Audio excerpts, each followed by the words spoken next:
Indo British advanced pain clinic, నొప్పిమాయం, surgery దూరం. For appointments 9155515563.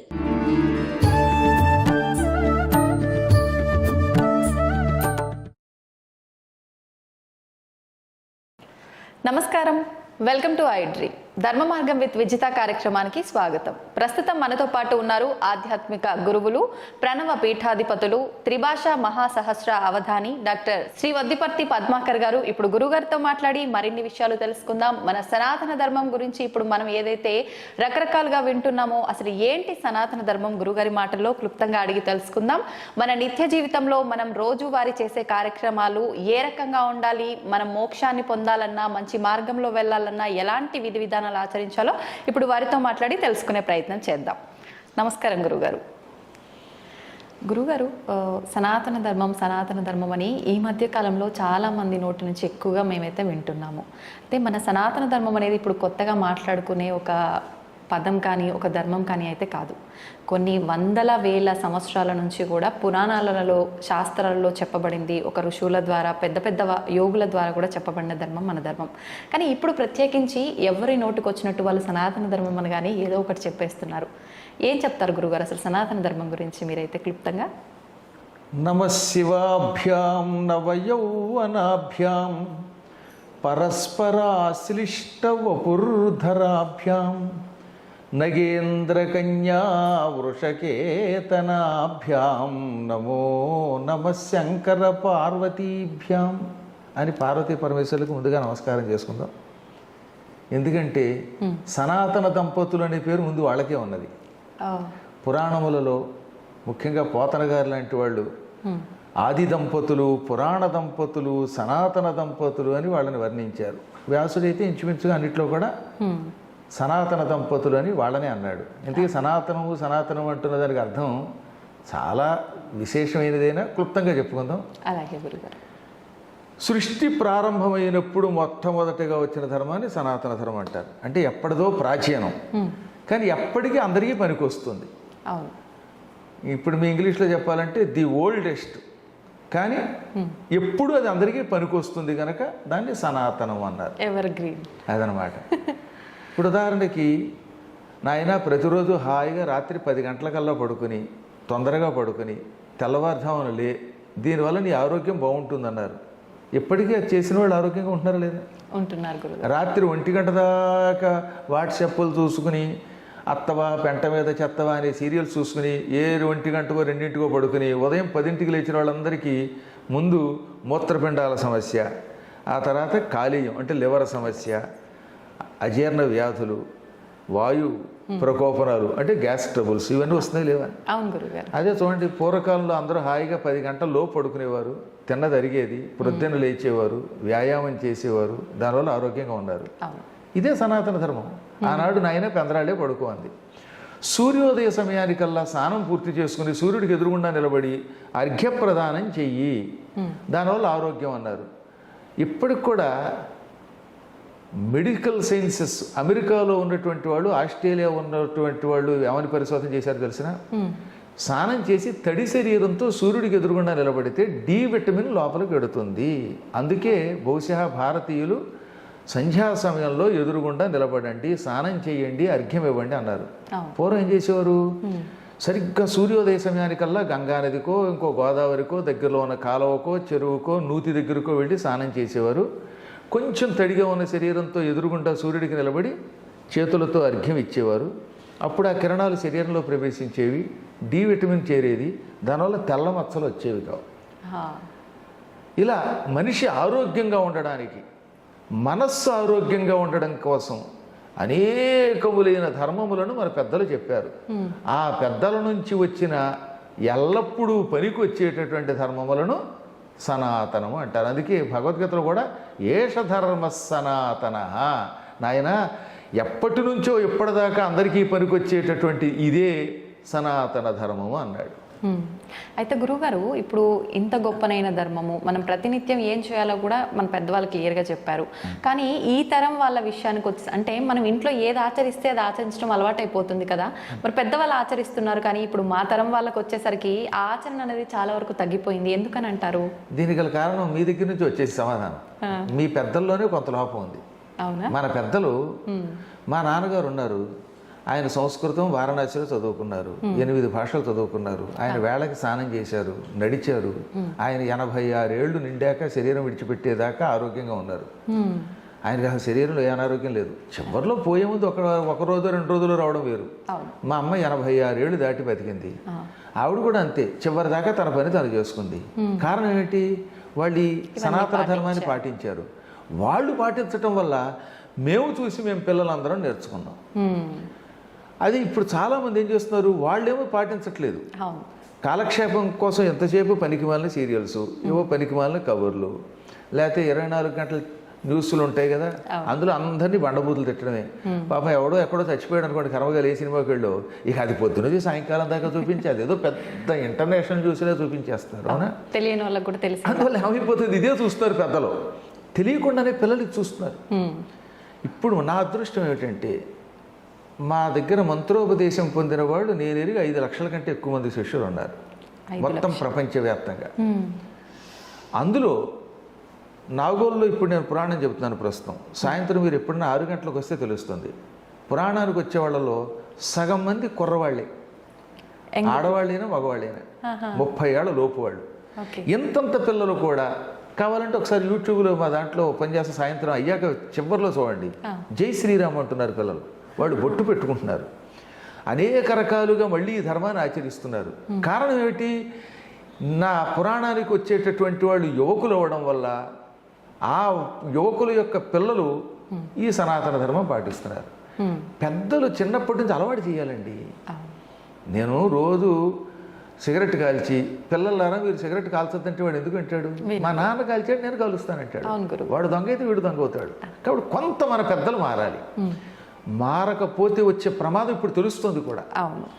అందులో ముఖ్యంగా మన దేశం కంటే విదేశాల్లో బాగా తెలుస్తుంది. ఇప్పుడు బంగ్లాదేశ్లో హిందువులు అందరూ ఎందుకు ఏకమయ్యారు అనుకుంటారు? ప్రాణం మీదకి వచ్చింది కనుక. ఇంకా మీకు ప్రాణం మీదకి రాలేదు కనుక అంతలా ఏకం అవ్వట్లేదు. కానీ పూర్వంతో పోలిస్తే కొంచెం మారుతున్నారు, మారతారని నాకు నమ్మకం ఉంది. ఎప్పటికైనా మన ధర్మం వల్ల లాభం ఏమిటి తెలిసిన, మన ధర్మం బ్రతకనియ్యి అంటుంది. ఇతరుల యొక్క ధర్మాలు అందరినీ చంపేయి అంటుంది. మన ధర్మం కానివాడిని చంపేయి అంటుంది. అందుకే బంగ్లాదేశ్ పాడైపోయింది, పాకిస్తాన్ సర్వనాశనం అయిపోయింది, ఆఫ్ఘనిస్తాన్ దిక్కు లేకుండా ఉంది. ఇంకా దుబాయ్ ఎందుకు బాగుందంటే అంతో ఎంతో అన్ని మతాల వాళ్ళని వాళ్ళు విజిటింగ్ కోసం, వాళ్ళు బతకడం కోసం ఆహ్వానిస్తున్నారు. దుబాయ్లో సుఖం ఉందండి. ఏంటండి దుబాయ్లో నేను ఇప్పుడు ఇలా పంచికట్టుకెళ్ళి నన్ను ఎవడు అండం, నేను భాగవత సప్తాహం చేయగలుగుతున్నాను ఇప్పుడు. అది కూడా ఇంకో అదృష్టం. నరేంద్ర మోడీ గారు వచ్చాక ఇవి జరిగింది. అంత పూర్వం మేము భయపడేవాళ్ళం. కానీ దానివల్ల ఏమవుతుందన్నమాట, ఇతర మతస్థుల యొక్క మతమును కొంచెము సహనంతో పాటించడం మొదలుపెట్టాక వాళ్ళ దేశం బాగుపడడం మొదలుపెట్టింది. కానీ పాకిస్తాన్లో మీరు పొరపాటున ఈ కాషాయ వస్త్రంతో పెడితే వాడికి పీక్ కోసేస్తున్నారు. ఈ అసహనం మన దేశంలో కూడా వస్తుంది. దానికి గల కారణం ఒక రాహుగ్రహం అనుకోండి. ఈ రాహుగ్రహం చాలా కాలం నుంచి ప్రధానమంత్రి అవ్వాలని కళ్ళకంటున్నా ఆ రాహుగ్రహం యొక్క అనుగ్రహం లేక ఎలాగో అవలేడు. అందులో ఎందుకు చెప్తున్నానంటే, సనాతన ధర్మాన్ని నిలబెట్టాలంటే, అంటే కాస్త మనుషులు బాగుండేలా చేయాలంటే కొద్దిగా పెద్దల్లో మార్పు రావాలి. గురుగారు, పెద్దల్లో మార్పు వచ్చి పెంపకం విషయంలో మార్పు వస్తే సరిపోతుందంటారా? అంటే మనకున్న ఇప్పటి విద్యాభ్యాసం మారాల్సిన అవసరం కూడా ఉందంటారా? మంచి మాట అడిగారు. ఎందుకంటే కేవలం నేను ఒక్కడిని చేస్తే మా పిల్లలంతా చేయాలని లేదు. బయట వాతావరణం కూడా ఉంటుంది కదా. అప్పుడు ఏమంటారు, బయట నువ్వు మెడిగట్టు భోజనం చేస్తే మేము అలా తింటాం, బయట మేము మాత్రం పలవ తినకూడదు అంటారు. కాబట్టి బయట వాతావరణం కూడా మారాలి. మారాలంటే దానికి ముందు మాబోటి గురువులు ప్రయత్నించాలి. మేము కొంచెం జాగ్రత్తగా ఉండి ప్రజలలో ఇవాల్టి వాళ్ళ మీద వస్తున్నటువంటి అపప్రథలు లేకుండా చూసుకుని, అంటే మేము ముందు బాగుండాలి కదా. ప్రవాచకుల యొక్క మాటలు ఎఫెక్ట్ చాలా గ్యారంటీగా ఉంటుంది గురువుగారు. ఇప్పుడు మేము ఉపన్యాసం చెప్పామంటే మాకున్న ఫాలోవర్స్ మాకుంటారు. రాముడి భక్తులు రాముడికి ఉంటారు, రావణాసుడి భక్తులు ఉంటారు, అది వేరే విషయం. కానీ రాముడి భక్తుల్ని రాముడు బాగు చేయాలంటే రాముడు బాగుండాలి. కాబట్టి నేను జాగ్రత్తగా దొంగతనాలు లేకుండా, అసత్యాలు లేకుండా, దొంగ జ్యోతిష్యాలు చెప్పి ఇంకా పెళ్ళి అయ్యి అవ్వకుండా అనేవాడికి పెటాకులు వస్తాయని చెప్పి పిచ్చి మాటలు మాట్లాడకుండా ధర్మాన్ని పాటించి కొంచెం జాగ్రత్తగా చెబితే అప్పుడు చాలామంది మారతారు. ప్రపంచంలో సంఘంలో మార్పు వస్తే అందరిలో మార్పు వస్తుంది. ఇది ఒక్క రోజులో అవ్వదు, ప్రయత్నం చేయాలి, చేద్దాం. ఆశావదనం కదా మనం. అందుకనే కాళిదాసు గొప్ప మాట అన్నాడు, యత్నే కృతే యదిన సిద్ధ్యతి కోత్రదోష. అంటే ముందు నువ్వు ప్రయత్నించు, ప్రయత్నించినప్పటికీ అందులో విజయం లభించకపోతే నీ తప్పు లేదు, నువ్వు ప్రయత్నించావు. ఫలితం తర్వాత సంగతి చూద్దాం, ముందు నువ్వు ప్రయత్నించి, ఎవడో ఒకడు ప్రయత్నించాలి. అందులో ముందు మనం ప్రయత్నిద్దాం. నేను, మా ఇల్లాలు, మా పిల్లలు, అలాగే మీరు, మీ పిల్లలు ఇలా చేయగా మారిపోతారండి గ్యారంటీగా. ఒకప్పటి రోజుల్లో మేము అమెరికా 2006లో వెళ్ళాను మొదటిసారిగా. అంటే 18 ఏళ్ళు పూర్తయి, అప్పుడే 1907. 18 సార్లు ఇప్పటికి వెళ్ళాను నేను. మొదట్లో నేను వెళ్ళినప్పుడు ప్యాంటు షర్టు వేసుకునేవాడిని ఎయిర్పోర్ట్లో. ఇప్పుడు అవసరం లేదు. ఇప్పుడు హాయిగా ఈ కాషాయమే, ఈ వస్త్రమే వేసుకుని పెడితే గౌరవిస్తున్నారు. మన సంప్రదాయం మీద వాళ్ళకి ఆసక్తి వచ్చింది. అలా క్రమక్రమంగా వాళ్ళలో మార్పు తెచ్చాం, వాళ్ళలో సహనం తెచ్చాం.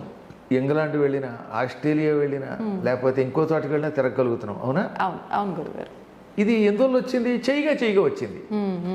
అందులో ముందు మనం ఏం చేయాలన్నమాట, మన ప్రయత్నం మనం బాగు చేద్దాం, మనం బాగుందాం అని ప్రయత్నం చెయ్యాలి. చేయగా ఎప్పటికప్పుడు బాగుపడుతుంది. బాగుపడకపోతే మన తప్పు లేదు, మన ధర్మం మనం నిర్వర్తించాం. మీరు ఉద్యోగ ధర్మం ఒకటి ఉంటుంది కదా, మీరు కష్టపడి మీ ఉద్యోగం చేశారు, మీ బాస్ మెచ్చుకున్నారా, అది అదృష్టం. ఎస్ అంటే అది అందం, ఎస్ అన్నా పట్టించుకోవద్దు, మీ ప్రయత్నం మీరు చేయటం. అంతే. గురుగారు, ఇప్పుడు మీరే చెప్పారు విదేశాల్లో, ఇప్పుడు మీరు ఒక ఎగ్జాంపుల్గా ఇంతకు ముందు మీ వస్త్రధారణ అలా ఉండేది, ఇప్పుడు ఇలా ఉంది అని చెప్పి. అంటే ఒక వస్త్రధారణ విషయంలోనే కాదు, మన ధర్మం పైన కూడా విదేశీయులకు ఎక్కువగా గౌరవం పెరగటం అయితే మనం చూస్తున్నాము. కానీ మన హిందూ ధర్మంలో, మన సనాతన ధర్మంలో ఉండి కూడా మన ధర్మాన్ని అవమానించి మాట్లాడే వాళ్ళు కూడా చాలా మంది ఉన్నారు. ఇప్పుడు ఇందాక మనం మాట్లాడుకున్నట్టు పెంపకము, విద్యాభ్యాసము ఇవి సరిగ్గా లేకపోవడమే అంటారా, లేదంటే వాళ్ళు చేసుకున్న కర్మను బట్టి ఇలా మాట్లాడుతున్నారు? ప్రస్తుతం భారతదేశానికి ఉన్న సమస్య ఏంటంటే, భారతదేశంలో ఇది తల్లిదండ్రుల బాధ్యత, కేవలం గురువుల బాధ్యత కాదు, సమాజపు బాధ్యత ఎక్కువగా ఉండాలి. అది లేదు. మన దేశంలో స్వేచ్ఛ ఎక్కువైపోయింది. 70 ఏళ్లుగా కొన్ని దరిద్రపు పార్టీలు పరిపాలన చేసి ఈ దేశాన్ని పాడు చేసేసి, దీనివల్ల ఏమైపోయింది? ముఖ్యంగా ఓ పక్కన లౌకికవాదం అనే పేరుతోటి ఇతర మతస్థుల్ని సమర్థించి మనల్ని నాశనం చేసేవాళ్ళు కొందరు, ఈ నికృష్టపు కమ్యూనిస్టులు కొంతమంది, ఏదో లేకపోతే ఆ వాదం ఈ వాదం అనేవాళ్ళు, ఇటువంటి వాళ్ళు ఎక్కువైపోయారు. విదేశాల్లో అది లేదండి. విదేశాల్లో ఉన్న సుఖం ఏంటంటే, ఏదైనా ఒక ధర్మంలోకి అడుగు పెట్టాక ఓహో దీనివల్ల మనకు లాభం ఉన్నదని వాళ్ళు తొందరగా కనిపెడుతున్నారు. ఫీనిక్స్ అని అరిజోనా స్టేట్లో అమెరికాలో ఒక నగరం ఉంది. అక్కడ నేను చాలా కాలం, ప్రతి సంవత్సరం అక్కడ ఒక 5 రోజులు 10 రోజులు పురాణం చెబుతాను. ఆ పురాణానికి ఒక ఆవిడ వచ్చేది. ఆవిడ బైబర్త్ అమెరికన్, అంటే అక్కడ సిటిజన్, వాళ్ళకి తెలుగు రాదు. ఆ తెల్ల ఆవిడకి అసలు తెలుగు రాదు, సంస్కృతం ఏమి రాదు, రోజు వచ్చి పురాణం వినేది. రవి గారు, ఆయన తోటపల్లి రవి, ఆయన ఒకప్పుడెప్పుడు అనంతపురం వాడు, ఇప్పుడు అక్కడ ఎప్పుడో సిటిజన్ అయిపోయారు. వాళ్ళంతా అక్కడే, వాళ్ళ పిల్లలు అక్కడే పుట్టి పెరుగుతున్నారు. అక్కడ వాళ్ళ ఇంట్లో జరిగేదనమాట. ఆవిడ ఏముందో తెలుసా, I don't know your language but your expressions are very good, that impact is on me అంది ఆవిడ. అంటే కేవలం నన్ను చూస్తూ నా ముఖ కవళికలతో ఆవిడ మారుతుంది. ఆ తర్వాత ఇవాళ కొన్ని కొత్త సాధనాలు వచ్చాయి, మనం మాట్లాడుతూ ఉంటే ఆన్ ది స్పాట్ ట్రాన్స్లేట్ చేసి వినగలుగుతున్నారు వాళ్ళు చెవులో పెట్టుకుని. అప్పుడు ఆవిడకి అర్థమయ్యింది. ఇప్పుడు ఆవిడ చూపిస్తే మీకు ఆ ఫోటో ఆశ్చర్యపోతారు. ఆవిడ ఎంత విభూతి పెట్టుకుని, ఎంత బొట్టు పెట్టుకుని ఉంటే, ఆహా, అసలే సహజంగా వాడు తెల్లగా ఉంటారు, ఆ చీర అవి కట్టుకుని ఎంత ముచ్చటగా ఉంటున్నారు. నిజంగానే. అలాగే సిన్సినాటి అంటే కొలంబస్ అనే పేరున్నారుగా, ఆ కొలంబస్కు దగ్గరలో ఉంటుంది. ఆ స్టేట్ని ఒహాయో అంటారు. అక్కడ ఒక ఆయన ఉన్నాడు. అసలు అలాంటి వాళ్ళందరినీ మీకు చూపించాలన్నమాట.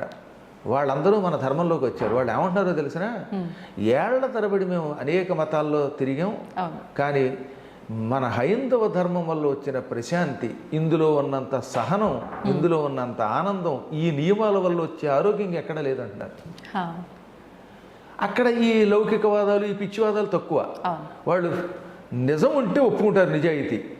కాబట్టి అక్కడ బాగా వ్యాప్తి చెందుతోంది. అక్కడ ఇష్కాన్ అద్భుతంగా ఉంది, శివాలయాలు బాగున్నాయి. నాకు చాలా ఇష్టం, మా తండ్రి, తల్లి, గురువు, దైవంగానే భావించేది గణపతి సచ్చిదానంద స్వామి వారిని. మా స్వామీజీ యొక్క ఆశ్రమాలు ఎన్నున్నాయో అక్కడ. టెక్సాస్లో డాలస్లో స్వామీజీ కార్యసిద్ధి హనుమంతుడి గుడి కట్టించారు. ఒక 25 ఎకరాల స్థలంలో ఉంటుంది. ఇప్పుడేమో హ్యూస్టన్లో కడుతున్నారు. ఆ చికాగోలో ఉంది. మేరీల్యాండ్ అంటే వాషింగ్టన్ DC దగ్గర ఉంటుంది. ఇది అమెరికా రాజధాని వాషింగ్టన్ కదా, దానికి పక్కన. ఈ ప్రాంతాల్లో వారి గుడులలో ఎంతమంది తెల్లవాళ్ళు ఉన్నారో తెలిసిన. ఆ విధంగా ఏమవుతుందనమాట, ఈ పిచ్చి లౌకికవాదం అనే పేరుతో మన ధర్మాన్ని నడిచేవాళ్ళు లేరు. వాళ్ళు బాగా పెంచుతున్నారు. కొంతకాలానికమ్మా నేను నిజం చెబుతున్నాను, ఇంకో 25 ఏళ్ళు ఇలా జరిగితే అమెరికా పూర్తిగా ఒకానొకప్పుడు భారతదేశం అయిపోతుంది. ఎక్కడ చూసినా ఆలయాలే, ఎక్కడ చూసినా సనాతన ధర్మమే. ఏ వైపు చూసినా మనకంటే ఎక్కువగా కార్తీక మాస వ్రతాలు ఆచరిస్తున్నారు, దానాలు చేస్తున్నారు, ధర్మాలు చేస్తున్నారు, దీపాలు వెలిగిస్తున్నారు, ఇళ్లలో గుడి కింద మార్చేస్తున్నారు. కృష్ణ పద్మ గారిని ఒక ఆవిడ ఉన్నారు డాలస్లో, నాకు పరమ శిష్యురాలు. ఆవిడ ఇల్లు పూజా మందిరం చూస్తే మన అది చిక్కడపల్లి దగ్గర ఉన్నటువంటి గుడి అంత ఉంటుంది అక్కడ. ఆ ఇంటికి నా పేరే పెట్టేశారు, మా గోత్రం పేరు శ్రీవత్సనేలేమని పేరు పెట్టారు ఆవిడ. ఎంతంత బాగా తయారవుతున్నారో చూడండి. అలాగే ఇంగ్లాండ్లో అవధానం శ్రీనివాస్ గారు ఉన్నారు, డాక్టర్ గారు. వాళ్ళేం సామాన్యులు కదండి, ఇప్పుడు నేను చెప్పిన వాళ్ళంతా హై లెవెల్ డాక్టర్స్. శ్రీనివాస్ గారు వాళ్ళ ఆవిడ ఇంగ్లాండ్లో పేరు పోసిన ప్రఖ్యాతి చెందినటువంటి డాక్టర్లు. ఇప్పుడు ఆ ఇళ్లలో పూజా మందిరంలో ఉన్నాయి. డాక్టర్ విజయ నిర్మల గారని ర్యాలీలో ఉన్నారు నార్త్ కెరోలినాలో. ఆవిడ పట్టుకుంటే $25,000 ఫీజు ఇవ్వగలిగేంత లెవెల్లో ఉన్న ఆవిడ. అంటే అంత బాగా వైద్యం చేస్తారు ఆవిడ. క్యాన్సర్ స్పెషలిస్ట్ కూడా పైగా. అసలు వాళ్ళ ఇల్లు ఒక ప్యాలెస్లో ఉంటుంది. ఆ డాక్టర్ గారు ఇల్లు చూడండి, ఆయన భార్య రోజు ఇంట్లో పూజా మందిరం పెట్టుకుంటే ఆ పూజా మందిరం మరొక గుళ్ళే కనబడుతుంది. ఇలా ఒకళ్ళు కదా చెప్పేది. ఇప్పుడు నా శిష్యులుగానే చెబుతున్న వాళ్ళల్లో 90% అయితే టాప్ స్థాయిలో ఉన్న డాక్టర్లు లేదా సాఫ్ట్వేర్ వాళ్ళు. ఎందుకు వీళ్ళు ఈ దారిలోకి వస్తున్నారు అంటే వాళ్ళకి అందులో ధర్మం తెలుస్తోంది. అలా వాళ్ళంతా చదువుకున్న వాళ్ళు, మంచి మంచి శాస్త్రవేత్తలు ఈ రంగంలోకి వస్తున్నారు. చదువు లేనటువంటి వాళ్ళు, ఏళ్ల తరబడి అనవసరంగా వాటి మీద వీటి మీద గందరగోళం చేసేటటువంటి వాళ్ళు, పిచ్చి పిచ్చి పరిశోధనలు చేసి ప్రొఫెసర్లను పెట్టుకునే వాళ్ళు ఇక్కడ తయారయ్యారు. వీళ్ళు నాస్తికవాదాన్ని ప్రబలింపజేస్తున్నారు. ఆ రకమైన వాళ్ళు భారతదేశానికి ముప్పు. వీళ్ళ నుంచి మనం ముప్పు ఎదుర్కొని వీళ్ళని బాగు చెయ్యాలంటే సందేహం లేకుండా మరి కొంతకాలం పాటు మహానుభావుడు ఒక ఆయన ఉన్నాడు, మన దేశాన్ని ఆయనే పరిపాలించాలి. ఆయన నా దృష్టిలో విష్ణువే ఆ రూపంలో వచ్చాడు, శివుడు ఆ రూపంలో వచ్చాడు. అందువల్ల నాకు నరేంద్రుడు అంటే అంత ఇష్టం. మళ్ళీ యోగీంద్రుడు, ఆదిత్యనాథ్ గారు లాంటి వాళ్ళు ముఖ్యమంత్రులు అయితే కుటుంబాలు ఉండవు గనక, స్వార్థం ఉండదు గనక సమాజాన్ని మారుస్తారు. నేను కేవలం మతం మీద పిచ్చితో చెప్పనమ్మా, మన ధర్మం బతకనిస్తుంది. మిగతా వాళ్ళు చంపుతారు, అభివృద్ధిని పాడు చేస్తారు. కానీ మనది అలా కాదే. మనం ఎంతసేపు అభివృద్ధి ఎలా పొందుతాం, ఇతరులను ఎలా బతనిస్తాం. నాకు ఈ ప్రపంచం కుటుంబం కింద కనిపిస్తుంది. అందుకే మన పెద్దలు, మన కవులు ఉదార చరితానాంతు వసుధైక కుటుంబకం. ఉదార చరిత్ర కలిగినటువంటి, మంచి చరిత్ర కలిగినటువంటి వాళ్ళకి, ఔదార్యం కలిగిన వాళ్ళకి ఈ ప్రపంచమే ఒక కుటుంబం అవుతుంది. అవునా? అవును గురుగారు. అది రావాలంటే ఈ ధర్మం రావాలి. కాబట్టి ఇక్కడ మనం కొంతకాలం పాటు ఈ ప్రజాస్వామ్యంలో ఈ కమ్యూనిస్ట్ పార్టీ లాంటి వాడిని, ఈ అనవసరమైనటువంటి జన అజ్ఞాన సమితుల్ని, వీటన్నిటిని బ్యాన్ చేస్తే కానీ ఈ దేశం బాగుపడదు. అవుతాయి, మెల్లిమెల్లిగా చేద్దాం. ఓపిక పట్టవలసింది. గురుగారు, ఇప్పుడు అందరూ ఒకటే అంటాము, హిందువులంతా సమానమే అంటాం, కానీ కులాల పేరుతో కొట్టుకొని చేస్తూ ఉంటారు. ఎందుకని అంటారు ఇలా? మంచి మాట అడిగారండి. ఇది కూడాను పైగా ఇది ఏమో పురాణాలకు అంట కట్టడం. ఎక్కడన్నా పురాణాలు ఒక కులం పేరు ఎత్తాడా? ఎత్తలేదు. చాతుర్వర్ణం మయా సృష్టం గుణ కర్మ విభాగశ అని కృష్ణుడు భగవద్గీతలో చెప్పాడు. 4 వర్ణములున్నాయి. అవి పుట్టుకతో కాదు, గుణ కర్మ విభాగశ అంటే గుణములను కర్మములను బట్టి విభజింపబడ్డాయి. అంటే మీ గుణాన్ని బట్టి మీకు పేరు పెట్టారు. ఇప్పుడు మీరు కావాలంటే కాసేపు కొంతకాలం పాటు ఆహార నియమాలు పాటించి వేదం చదివితే మిమ్మల్ని బ్రాహ్మణుడు అంటారు. మీరు కత్తి పుచ్చుకుని యుద్ధానికి వెళ్ళి దుష్ట శిక్షణ చేసి ప్రజల్ని రక్షిస్తే అప్పుడు ఏమంటారు? క్షత్రియుడు అంటారు. క్షత్రియుడు అంటే అర్థం ఏంటి? క్షతాత్ త్రాయతే ఇది క్షత్రియ. మీరు చూస్తూ ఉండగా మిమ్మల్ని ఆశ్రయించుకున్న వాళ్ళకి గాయం కాకుండా కాపాడితే మిమ్మల్ని క్షత్రియుడు అంటారు. అంటే ఇప్పుడు ఉదాహరణకి మీరు రాణి రుద్రమదేవి అనుకోండి, కాసేపు మీ ప్రజలకి ఒక్క గాయం ఎంతో పుండవ్వకుండా, రక్తం కారకుండా మీరు కత్తిపుచ్చుకుని యుద్ధం చేసి ఆ శత్రువులు తప్ప వాళ్ళని రక్షిస్తున్నారు కనుక మిమ్మల్ని క్షత్రియుడు అన్నారు. పురుషుడు క్షత్రియుడు, క్షత్రియురాలును. అవునా? అలాగే గోవులను రక్షిస్తూ దాన ధర్మములు చేస్తూ వ్యాపారం చేస్తే వైశ్యుడు అన్నారు. అంటే నేను కూడా వ్యాపారం చేస్తే వైశ్యుడే, నేను కూడా గోవులు రక్షిస్తే. పంటలు పండించి భోజనం పెట్టి తన త్యాగంతో ఇంతమందిని బతికిస్తూ శూద్రుడు అన్నారు. అది దాని అంతరార్థం. అన్నం పెట్టి అన్నపూర్ణలా కాపాడేవాడు, కష్టపడి 10 మందిని బతికించేవాడు. కాబట్టి ఇప్పుడు ఇవాళ మనం అందరం అన్ని పనులు చేస్తున్నాం. కాబట్టి అందరం బ్రాహ్మణ క్షత్రియ వైశ్య శూద్రులమే. అలా కాకుండా ఏమైపోయింది, క్రమక్రమంగా ముస్లిముల దండయాత్రలో ఈ కులాలు వచ్చాయి. అంత పూర్వం లేవు. గజనీ మహమ్మద్, గోరీ మహమ్మద్ ఇలాంటి వాళ్ళు దండయాత్రకు వచ్చినప్పుడు రక్షించుకోవడానికి గుంపులుగా ఏర్పడ్డారు. సంస్కృతంలో కులము అంటే ఒక గ్రూప్ ఆఫ్ అని అర్థం, అంటే గుంపు అని అర్థం. గోకులం అంటే అర్థం ఏంటి, గోవుల యొక్క సమూహం. వ్యాఘ్ర కులము అంటే పులుల యొక్క సమూహం. సింహ కులము మీరు ఎప్పుడో చూడండి, డిక్షనరీ చూడండి, కావాలంటే నా దగ్గరే ఉంటుంది సూర్యరాయ అందరికంటూ. కాబట్టి పులుల గుంపు.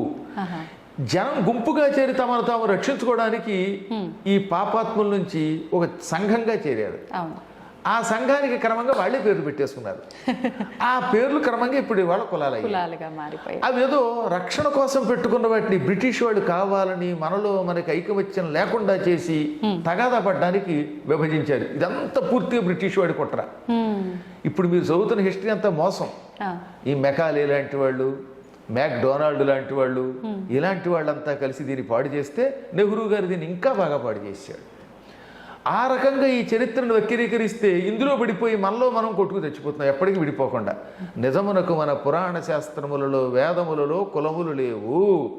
వృత్తి ధర్మములను బట్టి గుణములను బట్టి ఏర్పడిన వర్ణములు. ఈ వర్ణములు ఎవరైనా పొందవచ్చు అని చెప్పారు. అందుకే విశ్వామిత్రుడు క్షత్రియుడు ఏమయ్యాడు, బ్రహ్మర్షి అయ్యాడు. అరుంధతి ఏమైంది, ఎక్కడో చర్మకారుల యొక్క ఇంట్లో పుట్టినవాడ వశిష్ఠుడికి భార్య మనకి కులగురువు అయిపోయింది. ఇవాళ పెళ్ళయ్యాక మొట్టమొదటి చూసేది ఎవరిని, అరుంధతిని. లోపాముద్ర ఎవరు, అగస్త్యుడి భార్య, రాజుగారి కూతురు. ఇలా ఎవరు చూడండి మీరు. శవరెవరు, గుహుడెవరు, అడవుల్లో ఉండేటటువంటి ఒక బోయేవాడు, కానీ రాముడికి పక్కన సింహాసనంలో కూర్చున్నాడు. అవి చెప్పరండి, అవి చెబితే మళ్ళీ ప్రమాదం. అందుకని పబ్బం గడుపుకోవడానికి ఎంతసేపు కులాలు రెచ్చగొడుతున్నారు. విడిచిపెట్టండి అని చెప్పేవాళ్ళంతా కులాలు పిచ్చపట్టుకుని కార్తీక మాసం వస్తే ఆ కులం యొక్క వనభోజనం, ఈ కులం యొక్క వనభోజనం ఉంటున్నారు. ఇందులో బయట పడితే దేశం బాగుపడుతుంది. ఏదో కులం అనేది ఆ రోజుల్లో పెళ్ళిళ్ళ కోసం, దానికోసం, రక్షణ కోసం ఏర్పడింది తప్ప ఇది 500-600 ఏళ్ళుగా కొట్టుకోవడానికి కాదు. మళ్ళీ వీళ్ళంతా మారతారని మనం ఆశిద్దాం. గురుగారు, అసలు కులాల ప్రస్తావనే మన ధర్మంలో, పురాణాల్లో ఎక్కడ లేదు. కానీ ఇప్పుడు ఆలయాల విషయానికి వస్తే అన్నీ తెలిసిన మంచి మంచి పెద్ద పెద్ద గురువులే దాన్ని నడిపిస్తూ ఉంటారు కదా. ఆలయాల దగ్గరికి వెళ్ళేసరికి కూడా ప్రత్యేకించి ఈ కులం వారికి ఇది, ఈ కులం వారికి ఇది అని చెప్పి కూడా జరుగుతుంటాయి కదా, అంటే సత్రాలు అని చెప్పి. ఇలాంటివి జరుగుతున్నప్పుడు కూడా అంటే అక్కడ ఉన్న పెద్దవాళ్ళు దీన్ని ఆపలేకపోతున్నారు ఎందుకని అంటారు? నిజానికి ఆలయాలకి వ్యవస్థ లేదు. ఆలయంలో ఆ రోజుల్లో మరి ఉదాహరణకి కాకతి రుద్రమ్మదేవికి పెంచుకున్న కొడుకు వీరభద్రుడు తెలుసు కదా. కాకతి వీరభద్రుడు, ఆయన దగ్గర సేనాధిపతి గన్నమ సేనాధిపతి. ఆయన ఎవరు ఆ రోజుల్లో, ఆయన కమ్మ కులానికి చెందినట్టుగా మన జగత్తు చెబుతుంది. ఆయన గుడిలో మరి ఆయనే మొదటి పూజ చేసింది, అవునా? రుద్రమదేవి వాళ్ళంతా పూజలు చేయలే. కాబట్టి పూర్వకాలంలో ఇదేం లేదు. రెడ్డి రాజుల కాలంలో రెడ్డి రాజులు ఎంత గొప్ప గుళ్ళు కట్టారండి. శ్రీశైలం అంతా అసలు రెడ్డి రాజులు ఎంతో మంది అభివృద్ధి చేశారు, అవునా? వాళ్ళంతా రెడ్డి రాజులు, మహానుభావులు వాళ్ళంతా. ఇప్పుడు శ్రీనాథుడిని పోషించింది రెడ్డి రాజులు లేరా, ఇంకో వెలవరాజులు లేరా, అవునా? వీళ్ళంతా ఆలయాలు కట్టించి వాళ్లే ప్రతిష్ఠ చేశారు. ఒక్క అర్చన మాత్రం చేసేటప్పుడు ఏమవుతుంది, మాంసాహారం తినకుండా కఠోర నియమాలతో ఉండాలి కనుక దానికోసం విప్రులు పెట్టారు. ఎవరైనా కావాలంటే వాళ్ళు చేశారు. అందుకే వీరశైవ మతం అని ఒకటి ఉన్నది. ఆ వీరశైవ మతాన్ని స్థాపించిన బసవేశ్వరుడు అన్ని కులాల వాళ్ళని వాళ్ళు వీళ్ళని తేడా లేకుండా నియమం పెట్టుకోండి మీరు అర్చకులు అవ్వచ్చు అని పెట్టాడు ఆయన. అందుకే వీరశైవం అని పుట్టింది ఆ రోజుల్లో. అద్భుతంగా వ్యాప్తి చెందింది. మహానుభావుడు భగవద్ రామానుజాచార్యులు వారు పైన శ్రీరంగం దగ్గర నిలబడి మొత్తం అందరికీ అష్టాక్షరీ మంత్రాన్ని ఉపదేశించి అందరికీ ఇచ్చేయలేదా, చక్రాంకితాలు చేయలేదా? ఆయన సామాన్యుడా, ఆయన సాక్షాత్తు లక్ష్మణ స్వరూపుడు ఆయన. అలా ఎంతో మంది మహానుభావులు ఆ రోజుల్లో చేశారు. చెప్పాను కదా, మనల్ని కొట్టించడానికి ఈ రకమైనటువంటి మనల్ని విడగొట్టడానికి చేసినది. ఇంకెటొచ్చి ఆలయముల దగ్గర ఇది ఎప్పుడూ లేదు, కానీ సత్రములు ఇలా ఏర్పాటు చేసుకున్నారు వీళ్ళు కులాల పేరు మీదుగా. అదే మనం చేస్తున్న పొరపాటు. తప్పు ఎవరు చేసినా తప్పే. నియమం కోసం నువ్వు ఒక సత్రం పెట్టుకున్నా అందరికీ భోజనం పెట్టాలి. ఎప్పుడు కూడా శ్రీశైలంలో అలాంటి జాగ్రత్తగా పాటిస్తారు. కులాల సత్రాలు ఉన్నా పాప అందరికీ భోజనం పెడతారు. ఇప్పుడు కరివెన సత్రం ఉంది, అందులో అందరికీ భోజనం పెడుతున్నారు.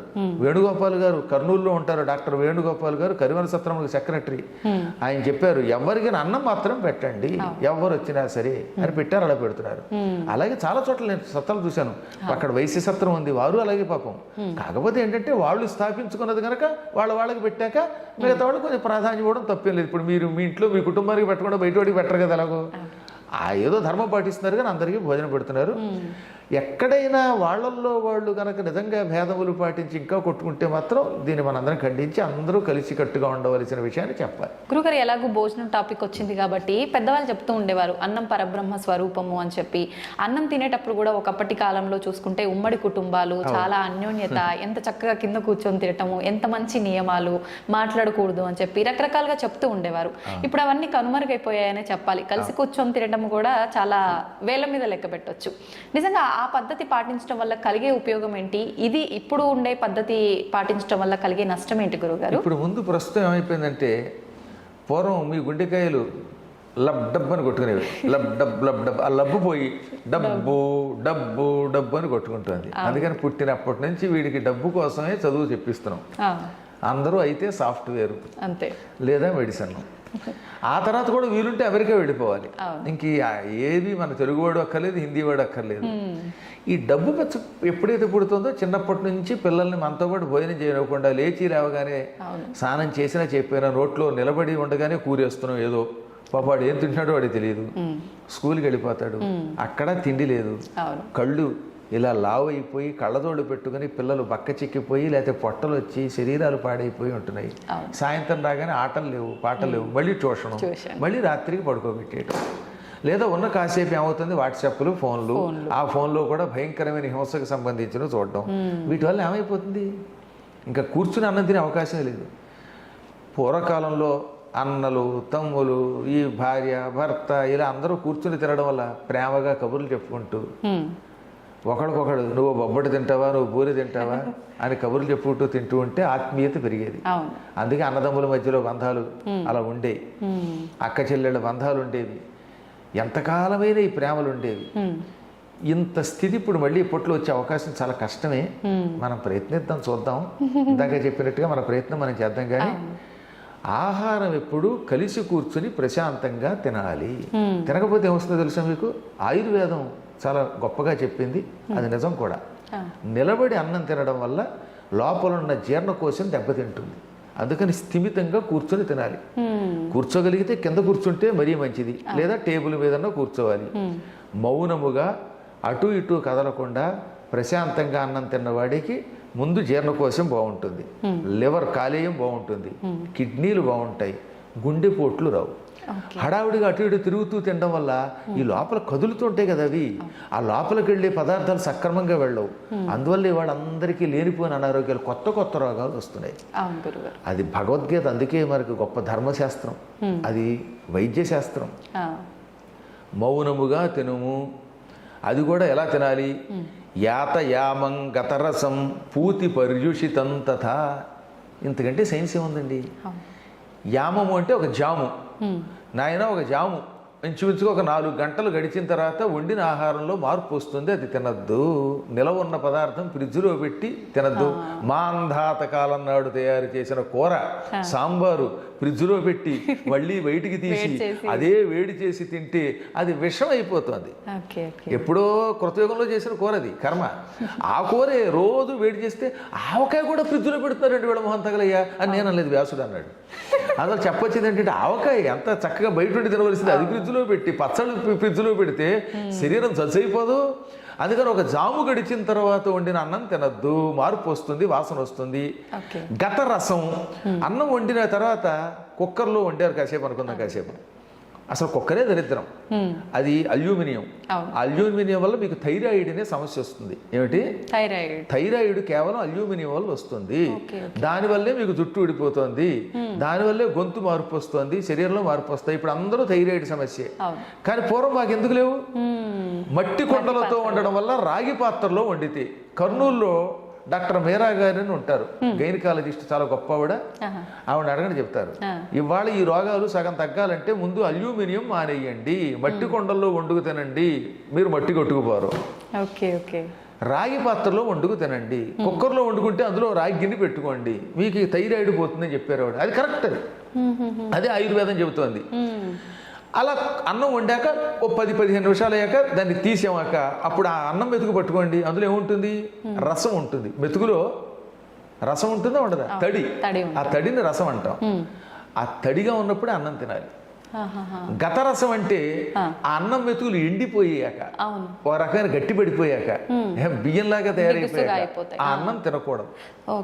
ఇప్పుడు మనం ఏం చేస్తాం, ఆ వండిన అన్నాన్ని తినడానికి వీళ్ళాక వదిలేస్తాం, అన్నం పాడైపోతుందని ఫ్రిడ్జ్ లో పెడతాం. అప్పుడు రసం కాదు, అది నీరసం, అందులోకి తడి చేరుతుంది, వేరే చెత్త చెడి. వండినప్పుడు ఉన్నటువంటి అందులో ఉన్న రసము మనకు ఆరోగ్యం ఇస్తుంది. ఆ తడి, ఈ తడి శరీరాన్ని ఎత్తడి పొత్తడి చేసేస్తుంది. అటువంటి అన్నం తినద్దు. పూతి అంటే వాసన వచ్చినది అన్నం, కసిపినాక ఒక రకమైన వాసన వస్తుంది. కుళ్ళిపోయిన కూరగాయలు, కుళ్ళిపోయినటువంటి అన్నం తినకు. పర్యుషితము, ఈగలు, దోమలు, చీమలు పడినవి, తల వెంట్రుకలు పడినవి, అప్పుడప్పుడు మన వాళ్ళు అన్నం వండుతున్నప్పుడు అంటూ ఉంటే ముక్కు చీవుడు అందులో పడినది. వేళ లాగైపోయిందిలేండి. ఇప్పుడు చూస్తున్నాగా బయట రకరకాలైన పలావులు, బిర్యానీ తెచ్చుకున్నట్టు ఆ బిర్యానీ నుండి అంత చీవిట్టే కర్మ. అది అలా పరమ జుగుప్సాకరంగా ఉంటున్నాయి. ఇది కాక తుప్పుకు బ్యాచ్ ఒకటి వచ్చింది, అందులో తూతు అని ఉమ్మి మరీ అమ్ముతున్నారు. అదేమో వీడు తెచ్చేసుకోవడం, ఇంటికి తింటున్నాడు, అది పర్యూషితము. ఇవి తింటే ఏమొస్తాయండి, కోవిడ్ రాకపోతే ఆవిడ వస్తుందా? కోవిడ్ అందుకే వస్తుంది ఈ రోగాలన్నీ. కాబట్టి ఇవి తినద్దు, ఆరోగ్యంగా ఉండు అని చెప్పారు, అవునా? కాబట్టి ఈ విధంగా మనకి ఏమైనా ఎప్పటికప్పుడు మన ఆహార విషయాల్లో జాగ్రత్తగా ఉండండి, అందరూ కలిసి ఉండండి, కూర్చుని తినండి, మంచిగా మాట్లాడుతూ తినండి, ఆ శరీరంలో మనకి పనికొచ్చేవి తినండి. ఎక్కువ కారం తినద్దు. కటుహు అంటే కారము లేక కొంచెం ఘాటుగా ఉండే పదార్థాలు. కట్వామల లవణాత్యుష్ణ తీక్ష్ణ రోక్షణ విధాహిన, ఇదంతా భగవద్గీతలో కృష్ణుడు చెప్పాడు. ఎక్కువ కారము, బాగా పులుపు, బాగా తీపి, బాగా వేడి, డీప్ ఫ్రిడ్జ్లోంచి తీసినటువంటి ఐస్ క్రీములు, ఇవి తింటే గొంతుకులు పోతాయి, అనారోగ్యాలు వస్తాయి, ఇవి మంచివి కావు. దాహం తెచ్చిపెట్టే బజ్జీలు, ఈ మధ్యన వాళ్ళు ఎవరో తిన్నారటగా, అదేదో కొత్త రకమైన ఆహారం అమ్మేటవాడు బడ్డీ కొట్లో, అది తిన్నారట, చచ్చిపోయారు చాలా మంది. దానికి ఏదో పేరు కూడా పెట్టారు, దిక్కుమాల పేరు, కొత్త పేర్లు కూడా పెడతారు, ఎవరు పుట్టించకపోతే మాటలు ఎలా పడతాయని బాయాబదాల్లో చెప్పినట్టుగా. ఇవన్నీ అనారోగ్యాలు. అందువల్ల వీటి నుంచి బయటపడాలంటే ముందు ఇంట్లో చక్కగా వంట అని ఒకటి ఉంది కదా, అది చేసుకోమనండి. బయట నుంచి హోటల్ నుంచి తెచ్చుకోవడం తగ్గించండి, అది ఎప్పుడో ప్రయాణంలో తప్ప తినద్దు. అలాగే అన్నం వండుకున్న తర్వాత ఇంట్లోనే కాస్త కూరో సాంబారో కనీసం పచ్చడో చేసుకోమనండి. ఎందుకు వర్రి, బయట ఉంది కర్రీ అని తెచ్చుకు తింటే ఆ తర్వాత నీ బతుకే వర్రి, ఆ తర్వాత బతుకు వెర్రి మర్రి. అందులో హాయిగా ఇంట్లో కూర ఒకటి వండుకు తినమనండి, కాస్త పెరుగు కూడా ఇంట్లో తోడు పెట్టుకోమనండి, ఇంట్లో పాలు తాగమనండి, 10 మంది కూర్చొని తినమనండి, కనీసం భార్యాభర్తలైనా కూర్చొని తినమనండి. ఒక చిన్న విషయం చెప్పాలి ఇక్కడ. ఒక ఆయన గుంటూరులో పనిచేసేది ఒక ఆవిడ, ఒక ఆయన కాదు ఒక ఆవిడ ప్రొఫెసర్. వాళ్ళ ఆయన విశాఖపట్నంలో పనిచేసేవాడు. ఇద్దరు ప్రొఫెసర్లే పాపం. ఈ ఇద్దరికి 2 పిల్లలు. పాపం ఈవిడేమో ఉద్యోగం కోసం గుంటూరు, ఆయన వైజాగ్. ఆయన జిగ్జాగ్గా వైజాగ్ నుంచి వారానికి ఓ రోజు శనివారం వచ్చేవాడు, ఆదివారం నాడు మాత్రం ఉండి మళ్ళీ సోమవారానికి వెళ్ళిపోయేవాడు. ఈ పిల్లలు ఏమైపోయేది, శనివారం సాయంత్రం దాకా వాళ్ళ నాన్న వస్తాడని ఎదురు చూసి నిద్రపోయే సమయానికి ఆయన వచ్చేవాడు పాపం. ఆదివారం వాళ్ళు లేవలేకపోయేవారు, వాళ్ళు స్కూల్కి వెళ్ళేసరికి ఈయన లేచేవాడు. చివరికి ఆదివారం వాళ్ళు వచ్చేసరికి మళ్ళీ తిరిగి ప్రయాణం అయ్యేవాడు. ఇలా కొంతకాలం గడిచాక ఒక రోజున పిల్లలు ఏమన్నారు తెలుసు, వాళ్ళ నాన్నని గుర్తుపట్టలేక, ఎక్స్క్యూజ్ మీ, మిమ్మల్ని ఎక్కడో చూసినట్టుంది, ఇదే మాట యాజ్ ఇట్ ఈజ్గా ఇప్పుడు నేనేమన్నాను అదే పిల్లలు వాళ్ళ నాన్నతో అన్నారు, ఎక్స్క్యూజ్ మీ, మిమ్మల్ని ఎక్కడో చూసినట్టుంది అన్నారు. ఆయన తలకే ముత్తుకున్నాడు. ఇంతకన్నా దరిద్రం ఇంకొకటి ఉంటుంది. పాపం ఏం చేస్తాడు, డబ్బు కోసం ఆయన అక్కడ, ఈవిడిక్కడ, నువ్వక్కడ నేనిక్కడ, ఇంక కలిసేదెక్కడో నువ్వక్కడ నేనిక్కడ అని పాడుకుంటూ ఉంటే పిల్లలకి తల్లిదండ్రులు ఎవరో తెలియకపోతే ఇంకా కుటుంబంలో ఏముంటుంది, ఎవడి దాన్ని వాళ్ళది అయిపోతున్నారు కదా. ఏం సంపాదించి దీనివల్ల లాభం పొందుతున్నాం? ఉన్నంతలో కలో గంజో తినడంలో ఉన్న ఆనందం లేదు, అది పోయింది. అందరికీ డబ్బు పెచ్చబెట్టిపోయింది, అందరికీ ఇళ్ళు ఒకేసారి వచ్చి పడిపోవాలి. ఈ దరిద్రం నుంచి బయటపడాలి, మరి ఏం చేస్తాం. గురుగారు, ఆహారం తినేటప్పుడు ఒకరి కంచాల్లోంచి ఒకరు తీసుకొని తినడము, ఎంగిలి అనేది పనికిరాదు అని చెప్పి అంటుంటారు కదా, అది నిజమైన? అలా తినడం వల్ల దోషం ఏమైనా వస్తుందా? అసలు ముందు అనారోగ్యం కదమ్మా. నా నోట్లో ఉన్న బ్యాక్టీరియా ఏదో భార్యాభర్తలు తీసి పక్కన పెట్టేయండి, వాళ్ళిద్దరికీ తప్పదు కాబట్టి. ఇప్పుడు ఎవడు పడితే వాడు అక్కడ నిలబడిపోయి ఈ కంచంలోంచి అది తీసుకుని ఆ కంచంలోంచి ఇది తీసుకుంటూ ఉంటే, ఇంకా ఈ మధ్యకాలంలో కొన్ని ప్రాంతాల్లో చూస్తే మరీ దరిద్రం. నాకు ఒక వీడియో పంపించాడు మా శిష్యుడు ఒకడు. అందులో ఒక బ్యాచ్ ఉంది, వాళ్ళు కోడికూర ఏవో వండుకున్నారు, ఎముకలు ఉన్నాయి, వీడు నాకడం అందులో వేయటం, ఇది మళ్ళీ ఆ పులుసులో వేస్తున్నాడు, మళ్ళీ వాడు అందులో వేస్తున్నాడు. ఇలా తింటూ ఉంటే ఈ భయంకరమైన బ్యాక్టీరియా అందులో చేరిపోతుంది కదా. అవి తింటే ముందు అనారోగ్యం కదా, రకరకాల రోగాలు వచ్చి పడిపోతాయి. అసలు ఈ ప్రపంచంలో నోట్లో ఉన్న క్రిములు ఇంకెక్కడ ఉండవు. అందుకే పొద్దున్న సాయంత్రం పళ్ళు తోముకోండి అని ఒక విషయం చెప్పారు. ముఖం అని ఒకటి ఉంటుంది, దాన్ని తోముకోండి ఆయన అని చెప్పారు. నిత్యం 2 పూటలు ఎందుకు స్నానం చేయాలంటే అది మడి ఆచారం కాదు, శరీర శుభ్రత. మన సనాతన ధర్మం ముఖం కడుక్కోండి, స్నానం చెయ్యండి అని ఎందుకు చెబుతుందంటే ఆరోగ్యం కోసం. శుభ్రంగా కుంకుడుకాయలు పెట్టుకుని రుద్దుకోండి అన్నారు. ఇప్పుడు కనీసం మంచి సబ్బు పెట్టి తోముకోండి, అప్పుడు ఈ చెమట నుంచి వచ్చే క్రిములు ఒకళ్ళొకళ్ళు చేరకుండా ఉంటాయి. 2 పూట్ల నోరు తోముకోండి, చెవులు శుభ్రం చేసుకోండి అన్నారు. అంతేగాని మాది స్నానం మాసానికి ఒకే మారు అన్నాడు వాడు వచ్చి మా దగ్గరికి. అందుకే అత్తరు రాసుకుంటాడు వాడు. స్నానం మాసానికి ఒకసారి చేస్తే అవుతుంది. ఇదే డైలాగ్ అమ్మా, నేను ఎప్పటికీ మర్చిపోలేను అనమాట. గురువు గారు మీరు స్నానం చెయ్యమంటే నేను చెయ్యను, మాది స్నానం మాసానికి ఒకే మారు అన్నాడు పైగా. కాస్త అంత మిమిక్రీ నేను చేయలేను కానీ ఇదే డైలాగ్. అప్పుడు వాడి శరీరం నుంచి ఆ చెమటల వల్ల పురుగులు వచ్చి కురుపులు వచ్చి నోట్లోంచి దుర్వాసన వస్తూ ఉంటే అది రాకుండా ఉండడానికి సెంటు కొట్టుకుంటూ ఉంటే ఆ కంపు ఈ కంపు కలిపి ఆ సెంటు కంపుకి మనం ఫెయింట్ అయిపోతాం. నాకు ఎన్నాళ్ళైనా అన్నం తినలేకపోయిన వాడు చూశాక నేను. అందువల్ల అనారోగ్యం అది. అందువల్ల ఏమది ఈ ఎంగిలి తినడం ఉందే అది కేవలం ఆచారమే కాదు, ఆరోగ్య సూత్రం.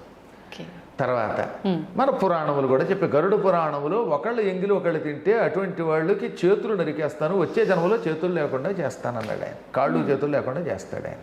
అందుకని ఈ బఫే అనే పేరుతో జైలు పక్షుల్లాగా పళ్ళాలు పుచ్చుకుని వెళ్ళి వడ్డించుకుని ఆ చేత్తోటే తింటాడు, ఆ చేత్తో వడ్డించుకుంటాడు. మధ్య మధ్యలో ఏ పులుసు ఉన్నప్పుడు ఆ పులుసు ఇలా కారుతూ ఉంటుంది ఈ మా చేతిలోంచి, ఈ పులుసు ఆ పక్కన సాంబార్లో పడిపోతూ ఉంటుంది మళ్ళీ అందులో, ఇది మళ్ళీ వాడు తినేయడం. అప్పుడు ఏంటిది ఆ దరిద్రం చూస్తూ ఉంటే. అందుకనే మేమంటే నియమనిష్టలు కలిగిన వాళ్ళం కాబట్టి చాలా కాలం నుంచి నేను ఏ పెళ్లిలోనూ తిన్నాం. అమెరికా వెళ్ళినా నా కోసం వండి పెట్టేటటువంటి శిష్యులు ఉన్నారు, లేక నాకు ఒక్కరు నేనే వండుకుంటాను, కానీ ఈ ఆహారం చూడలేకపోతున్నాను. అందువల్ల సాధ్యమైనంత వరకు మన ధర్మాన్ని కాపాడండి. ఈ ఎంగిళ్ళు అవి తినకుండా ఉండండి. ముందు ఏహం తర్వాత పరం 2 వస్తాయి. ముందు శరీరారోగ్యం బాగుంటుంది అనమాట. గురుగారు, ఆహారం అనేది ఆహార ప్రభావం ఒక ఆరోగ్యం పైనే ప్రభావం చూపుతుంది అనుకోవచ్చు, ఆలోచనల పైన కూడా ప్రభావం, ఆలోచన మీద కూడా చూపిస్తుంది. మనం తినే ఆహారాన్ని బట్టే మనకు మార్పులు వచ్చేస్తాయి. అంటే నమ్మినా నమ్మకపోయినా ఒక కథ చెబుతాను నేను. అది కథ కాదు, జరిగింది. మా తాతగారు, ఆయన పేరు భాస్కర్రావు గారు, ఆయనకి ఒక 10,000 ఎకరాల పొలం ఉండేది. ఆ రోజుల్లో వెళ్ళిన జమీందారులు ముఖాసాదారులు అంటారు. తూర్పుగోదావరి జిల్లా కాకినాడ దగ్గర రామేశ్వరం అని ఒక పల్లెటూరు. కాకినాడకి ఇంచుమించుగా 10 కిలోమీటర్లే ఉంటుంది అది. ఇప్పటికి కూడా మా ఇంటి పేరు వాళ్ళు అక్కడ చాలా మంది ఉన్నారు.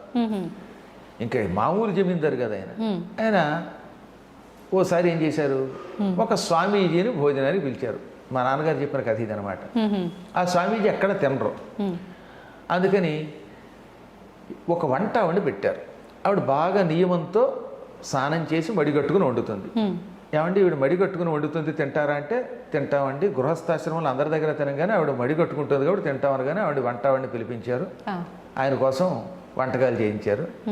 మా తాతగారు చాలా నిష్ఠాగరిష్ఠుడు అవడం వల్ల ఆయన పక్కనే కూర్చోబెట్టుకుని స్వామీజీ తిన్నారు. ఆ స్వామీజీ వినోబాభావే ఆశ్రమం నుంచి వచ్చినవాడు. పైగా వినోబావే అనే పేరు విన్నారుగా. ఆయన సేవాగ్రామం అనగా నాగపూర్ దగ్గర ఉంటుంది. అద్భుతమైనటువంటి వ్యక్తి, ఆయన శిష్యుడు పైగా. సరే ఆయన కోసం బంగారపు గిన్నెలో, మా ఇంట్లో అప్పుడు బంగారం వెండేట కంచాల్లో కూడా బంగారపు కంచం అనుకోండి. నేను మా దగ్గరకు వచ్చారు, మా నాన్నగారు 1000 ఎకరాలు దానం చేశారు. అందువల్ల 1000 ఎకరాలు కళ్ళారా చూడలేదు. నాకేదో 3.5 ఎకరాల పొలం నేను కొనుక్కున్నదిలేండి నా చిన్నప్పుడు. కానీ కాబట్టి 1000 ఎకరాల పొలం ఎలా ఉంటుందో సార్ నాకు చూడాలని మళ్ళీ. కానీ ఆ రోజుల్లో మా తాతగారి దగ్గర ఉండేది. ఆ బంగారపు గిన్నెలో పాయసం పెట్టారు. అది తిన్నాడండి ఆయన. ఆయన తినగానే ఈ బంగారపు గిన్నె తెలియకుండా కొట్టేసి, అంటే దొంగతనం చేసి జోలిలో పెట్టుకుందాం అనిపించింది ఆయనకి, ఈ స్వామీజీకి. కానీ జ్ఞాని కదా, చిచ్చి ఇదేమిటి, నేనేమిటి బంగారపు గిన్నె దొంగతనం చేయాలనుకోవటం ఏమిటి అనుకుని టక్కన ఆగిపోయి, ఏమండి వంట అవండి ఇలా పిలవండి అన్నారు. వంట ఆవిడ వచ్చింది.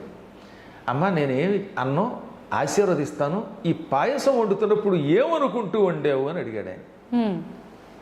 ఆవిడ వెంటనే, ఈ ఇంట్లోకి వచ్చిన దగ్గర నుంచి బంగారపు గిన్నెలు వెండి గిన్నెలు బాగా కనపడ్డాయండి, అందుకని బంగారపు గిన్నె రహస్యంగా పట్టుకుపోదాం, ఒక కంచం పట్టుకుపోదాం, ఇన్ని కంచాల మీద ఆయనకి లెక్క తెలియదు ఈ భాస్కర్రావు గారికి అనుకుంటూ పాయసం వండినంతసేపు ఇదే ఆలోచనతో వండిందిట.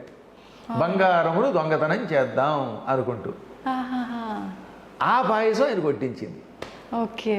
ఇప్పుడు స్వామీజీ ఏమన్నారో తెలుసా, చూసావా, నువ్వు ఆ పాయసం వండుతున్నంతసేపు బంగారం దొంగతనం చేద్దాం అని వండడం వల్ల ఆ ఆహారానికి ఆ దొంగ బుద్ధి వచ్చేసింది.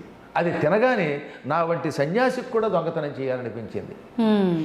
అందువల్ల ఆహారం వండేటప్పుడు పవిత్రంగా వండాలి.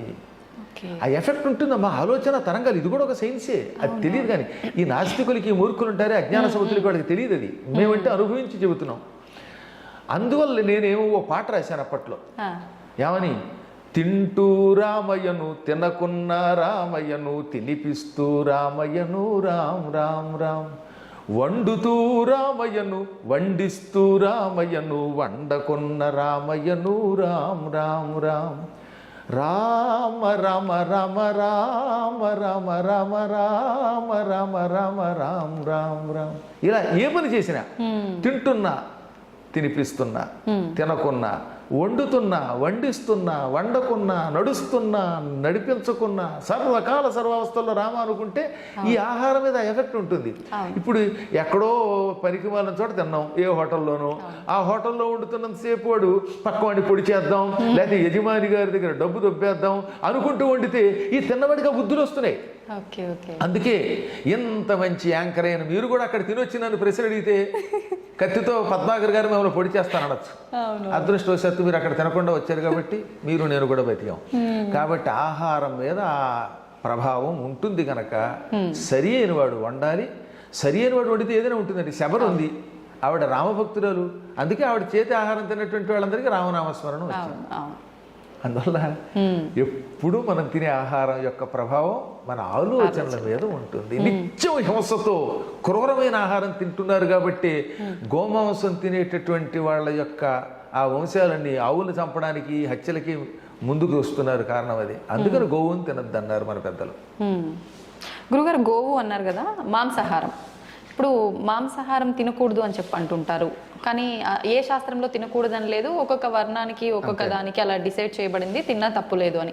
కానీ కొంతమందిలో ఒక సందేహం ఉంటుంది. ఆధ్యాత్మికంగా చాలా చక్కగా దగ్గరగా ఉంటారు ఆధ్యాత్మిక భావనకి, కానీ మేము మాంసాహారం తింటున్నాము, మరి మాకు వాళ్ళకి తేడా ఉందా, వాళ్ళు చేసే పూజలు ఫలిస్తాయేమో, మా పూజలు ఫలించవేమో, మా సైడ్ నుంచి ఒక్క లోపం ఉందేమో అని ఆలోచించే వాళ్ళు కూడా ఉంటారు. అలా ఏమైనా ఉంటుందంటే రెండు చెప్పారండి ఇక్కడ. తినగలిగితే సాత్వికాహారం తిని అర్చన చేయండి, అదేం కాదనండల్లా. కానీ అందరూ తినలేరు. చిన్నప్పటి నుంచి వారి వారి యొక్క వంశాచారాలు ఏవో. నువ్వు ఏమి తింటున్నది పరమాత్మునికి సమర్పిస్తే ఏ దోషము రాదు. ఏ పూర్వకాలంలో మరి అడవుల్లో పోయేవాళ్ళు లేరు, వాడు నిరంతరం శివనామస్మరణం చేసి తిన్నారు కాబట్టి వాళ్ళకి దోషం లేదు. వాడు అంత భక్తి పరాకాష్ఠకి వెళ్ళాలి. తర్వాత జపతపాలు చేసే కాలంలో కొన్ని నియమాలు ఉంటాయి. ఇప్పుడు కార్తీక మాసమనో లేకపోతే ఒక యజ్ఞం చేశారు, ఓ శివరాత్రును, అటువంటిప్పుడు మాత్రం ఆహార నియమం పాటించండి. మిగతా రోజుల్లో నేనైతే శాకాహారిని కాబట్టి శాకాహారం తినండి అని మీకు సలహా ఇస్తాను, అది వేరే విషయం. కానీ అలవాటు మానలేనటువంటి వాడు అది మానేయద్దు. వాడు తింటూ కూడా పరమాత్మను అర్చించండి, అర్చించి కూడా తరించవచ్చు. సందేహం లేకుండా భగవంతుడికి ఇవేం అక్కర్లా. కాబట్టి నా వ్యక్తిగతమైన అభిప్రాయం మేమే దొరుకుతున్నాం. అడవుల్లో ఎంతోమంది పోయేవాళ్ళు అలా చేసి తరించారు. భక్త కన్నప్ప ఉన్నాడు, మాంసము పెట్టాడు, కన్ను కూడా ఇచ్చాడు. నువ్వు ఆ స్థాయికి వెళ్ళాలి. కన్నప్పని నువ్వు ఆదర్శంగా తీసుకున్నప్పుడు పందిని కొట్టి మాంసం నైవేద్యం పెట్టాడు శివుడికి. రేపు పొద్దున శివుడికి కష్టం వస్తే కన్ను కూడా తీశాడు. నువ్వు కూడా ఉపాసన చేస్తున్నప్పుడు అంత స్థాయి భక్తుడు. అదే నేను కోరేది. కానీ మన ధర్మాన్ని మాత్రం విడిచిపెట్టకు. హలాల్ అనే పేరుతో ఉన్నటువంటి అపవిత్ర ఆహారం తినకుండా నీకు తినాలనిపిస్తే ఏ అమ్మవారి దగ్గర చేసుకుని నీ భోజనం నువ్వు చెయ్యి, అంతే. అమ్మవారి దగ్గర అంటే అది బలి ఇవ్వటమే. ఆ బలిచ్చుకుని ఇప్పుడు ఎలాగో వాడు మాండవు. అవును, బయట ఎక్కడో బదులు ఇది అమ్మవారికి సమర్పణ చేసి తింటే కొంత నయ్యం కదా. అది ఏదైనా భగవంతునికి నివేదన చేస్తే అపవిత్రాహారం కూడా పవిత్రాహారం అవుతుంది కనుక అందుకని మన పెద్దలు అలా చెప్పారు.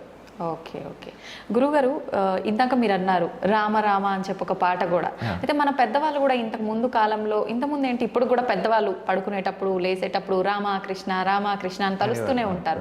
నిజంగా రాముణ్ణి కృష్ణుణ్ణి తలవాలంటారా? ఎవరి ఇష్ట దైవాన్ని వాళ్ళు తలుచుకోవచ్చు అంటారా? ఏదో ఒక భగవన్నమ్మా, శివ శివ అని వాళ్ళు లేరు, హరహర మహాదేవ, కొంతమంది పూర్వ మహాదేవ మహాదేవ అనేవారు. అంటే ఎక్కువగా రాముణ్ణి కృష్ణుని ఎందుకు తలుచుకుంటాం అంటే ఇద్దరు అవతారమూర్తులే, శ్రీమన్నారాయణుడి యొక్క దివ్య అవతారాలు. అందులో రాముడు మర్యాద పురుషోత్తముడు. రామనామస్మరణం వల్ల రాముడు ఎలా నడుచుకున్నాడో అలా నడుచుకోవాలి. ఏకపత్ని వ్రతత్వము, మాటంటే నిలబెట్టుకోవడము, శరణన్న వాడిని రక్షించడము, టీవీగా రాజుగా పరిపాలించటము, ఎక్కడ పడితే అక్కడ పిచ్చివాగుడు వాక్కుండా గంభీరంగా పలకడము, ఇవన్నీ రాముడి లక్షణాలు. కాబట్టి రామనామస్మరణ వల్ల అవి నేర్చుకో. ఇక కృష్ణుడు సంపూర్ణ అవతారం. అది ఏ తే చాంశ కళాపుంస కృష్ణస్తు భగవాన్ స్వయం. భగవంతుడు 22 అవతారాలు ఎత్తినట్టుగా భాగవతంలో ఉంది. ఆ 22 అవతారాల్లో 21 అంశావతారాలు, ఒక్క కృష్ణావతారం పరిపూర్ణ అవతారం. ఆ పరిపూర్ణ అవతారంలో ఆయన చూపించిన మహిమలు ఇంకెవరూ చూపించలేదు. అన్నిటికీ మించి జగద్గురువు ఆయన.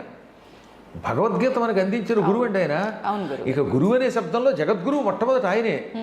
వసుదేవసుతం దేవం కంసచాణూరమర్దనం దేవకీ పరమానందం కృష్ణం వందే జగద్గురుం అని ఆయననే మనం జగద్గురువుగా కొలుస్తున్నాం. కాబట్టి అంతటి జగద్గురుడి నామాన్ని తలుచుకోవాలి.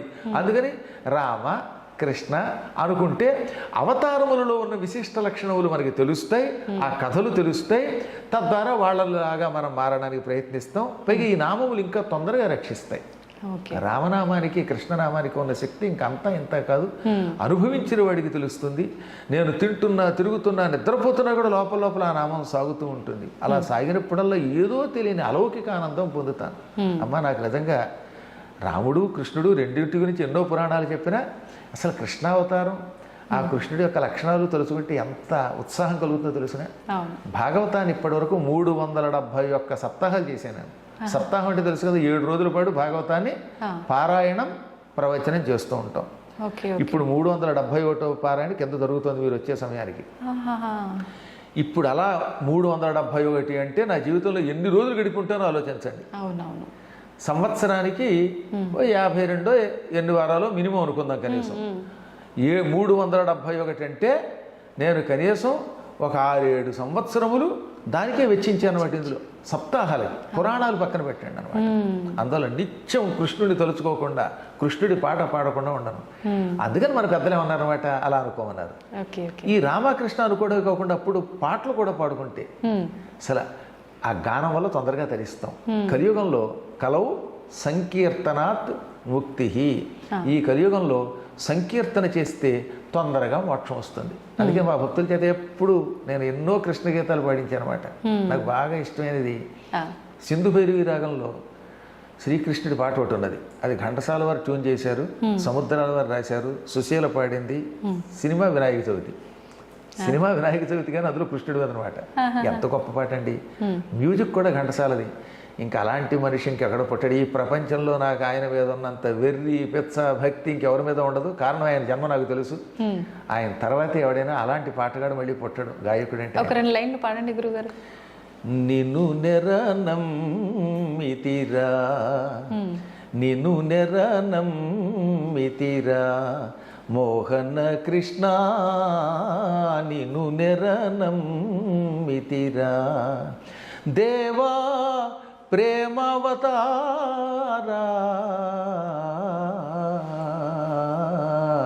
నిన్ను నెరనమ్మితిరా.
మోహన కృష్ణ నిన్ను నెరనమ్మితిరా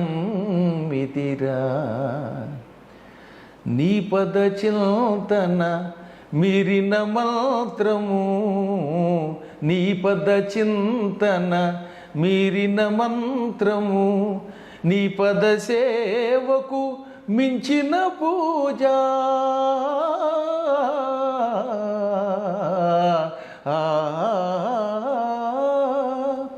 నీ పద సేవకు మించిన పూజ నీ సరితూగే దైవమే లేదు నీ సరితూగే దైవమే లేదు మోహన మురళీలోలా నిన్ను నెరనమ్మితిరా మోహన కృష్ణ నిన్ను నెరనమ్మితిరా దేవా ప్రేమావతారా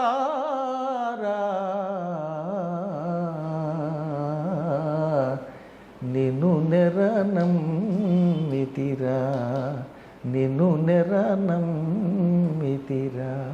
అద్భుతంగా పాడారు గురుగారు. నిజంగా ఈ పాట వింటుంటే స్వామివారి గురించి ఎంత చక్కగా వర్ణించారనేది చాలా చక్కగా అర్థమవుతోంది.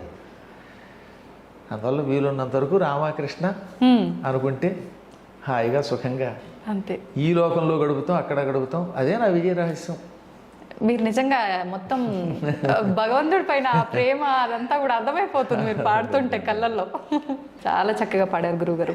అయితే గురుగారు, మనం టాపిక్లోకి వెళ్తే ఇప్పుడు భక్తి మీరు ఇప్పుడు ఇంత ఇష్టంతో పాడారు. నిజంగా భగవంతుని గురించి పూజ చేయాలన్నా, మనం ఆధ్యాత్మికంగా ఆ వేలో వెళ్ళాలన్నా ఇలా పాటలు పాడితే సరిపోతుందా? కొంతమంది మాట్లాడుతుంటారు, మాట్లాడితే సరిపోతుందా? లేదు ఆడంబరంగా పూజలు చేస్తుంటారు, అలా పూజలు చేస్తే సరిపోతుందా? మీరు ఇందాక అన్నారు స్తోత్రాలు ఇలాంటివి అని చెప్పి, అలా చేస్తే సరిపోతుందా? లేదు ఇవన్నీ చేయాల్సిందేనా? ఇందులో ఏదో ఒక్కటి పట్టుకుంటే చాలు. ఓ చిన్న విషయం చెప్పాలి ఇక్కడ. ప్రథమం సర్వశాస్త్రాణం పురాణం బ్రహ్మణా స్మృతం అనంతరంచ వక్త్రేభ్యో వేదాస్తస్య వినిశ్రుతా. ఈ శ్లోకం పద్మపురాణంలో మొదటి సర్గలో, సృష్టిఖండంలో మొదటి సర్గలో 45వ శ్లోకం. ఇదే శ్లోకం యథాతథంగా మళ్ళీ బ్రహ్మపురాణంలో ఉంటుంది.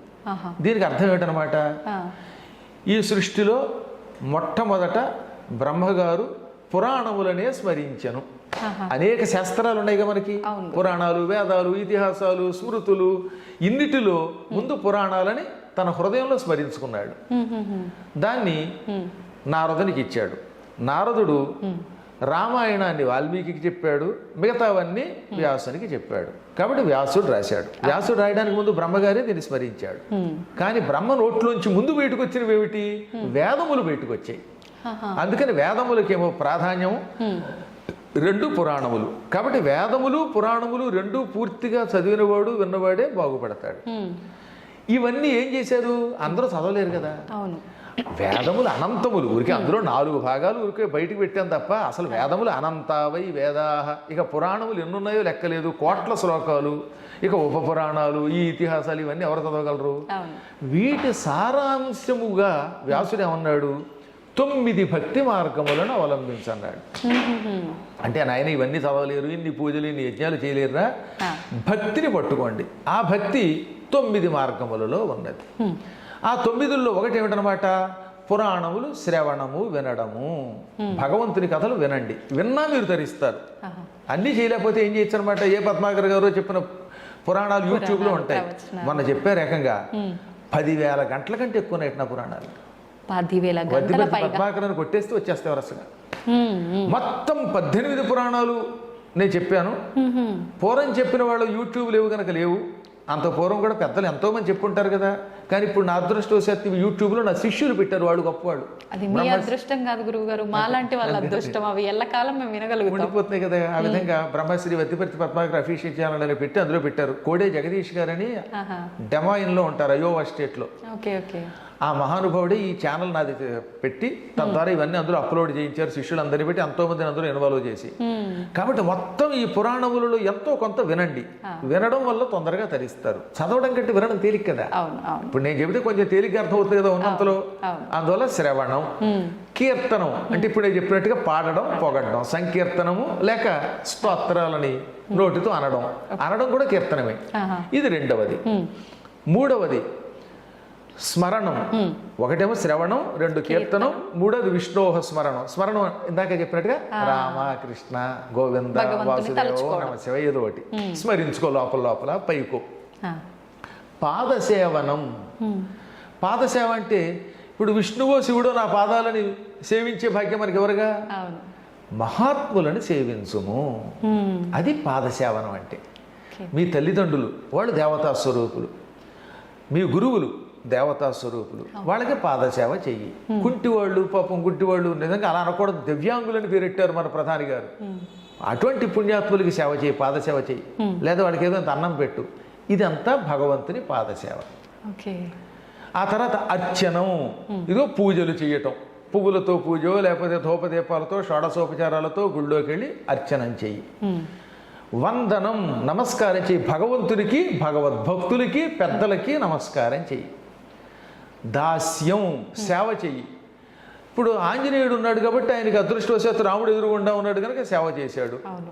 లేదా ఇంకొక ఆయనకి ఏ దేవుడో కనబడ్డాడు, అక్రూరుడు ఉన్నాడు, ఆయనకి కనబడ్డాడు, చేశాడు. ఇప్పుడు ఈ కలియుగంలో దాస్యం ఎలా చేస్తాం? భగవంతుడు కనబడటం లేదు అందరికీ. అందుకని ఏమన్నారు? గుడులను బాగు చెయ్యి, గుడులకు వెళ్ళి దాన్ని శుభ్రం చెయ్యి. అందుకే మా సత్సంగం తరపున గుడి బడి అని ఒకటి పెట్టాం. మా వాళ్ళు ఇప్పటికి 10 సంవత్సరములుగా మొత్తం భారతదేశంలో ఉన్న ఆలయాలని బాగు చేస్తున్నారు. అమ్మ చెబితే ఆశ్చర్యపోతారు. పండరీపురం వెళ్ళారు పాండురంగ ఆలయానికి. ఆ ఆలయం అంతా శిథిలావస్థకు వచ్చి పాడైపోయి గుళ్ళు మీద మొక్కలు కూడా లేచిపోయాయి. 5 లక్షలు ఇస్తే కానీ బాగు చేయమన్నారట కూలివాళ్ళు. పాపం అంత డబ్బులు అక్కడ లేవు. ఇంతలో మా వాళ్ళంతా వెళ్ళారు. ఒక 500 మంది బెంగుళూరు నుంచి, అమెరికా నుంచి, హైదరాబాద్ నుంచి, వాళ్ళంతా 500 మంది. యూట్యూబ్లో ఉంటుంది చూడండి, గుడి బడి పండరీపురం. ఈ 500 మంది వెళ్ళి 3 రోజులుండి మొత్తం గుడిని 5 లక్షలు ఇస్తే గాని బాగు చేయలేమన్న గుడిని తమ సొంత ఖర్చులతో వెళ్ళి చేసి వచ్చేశారు.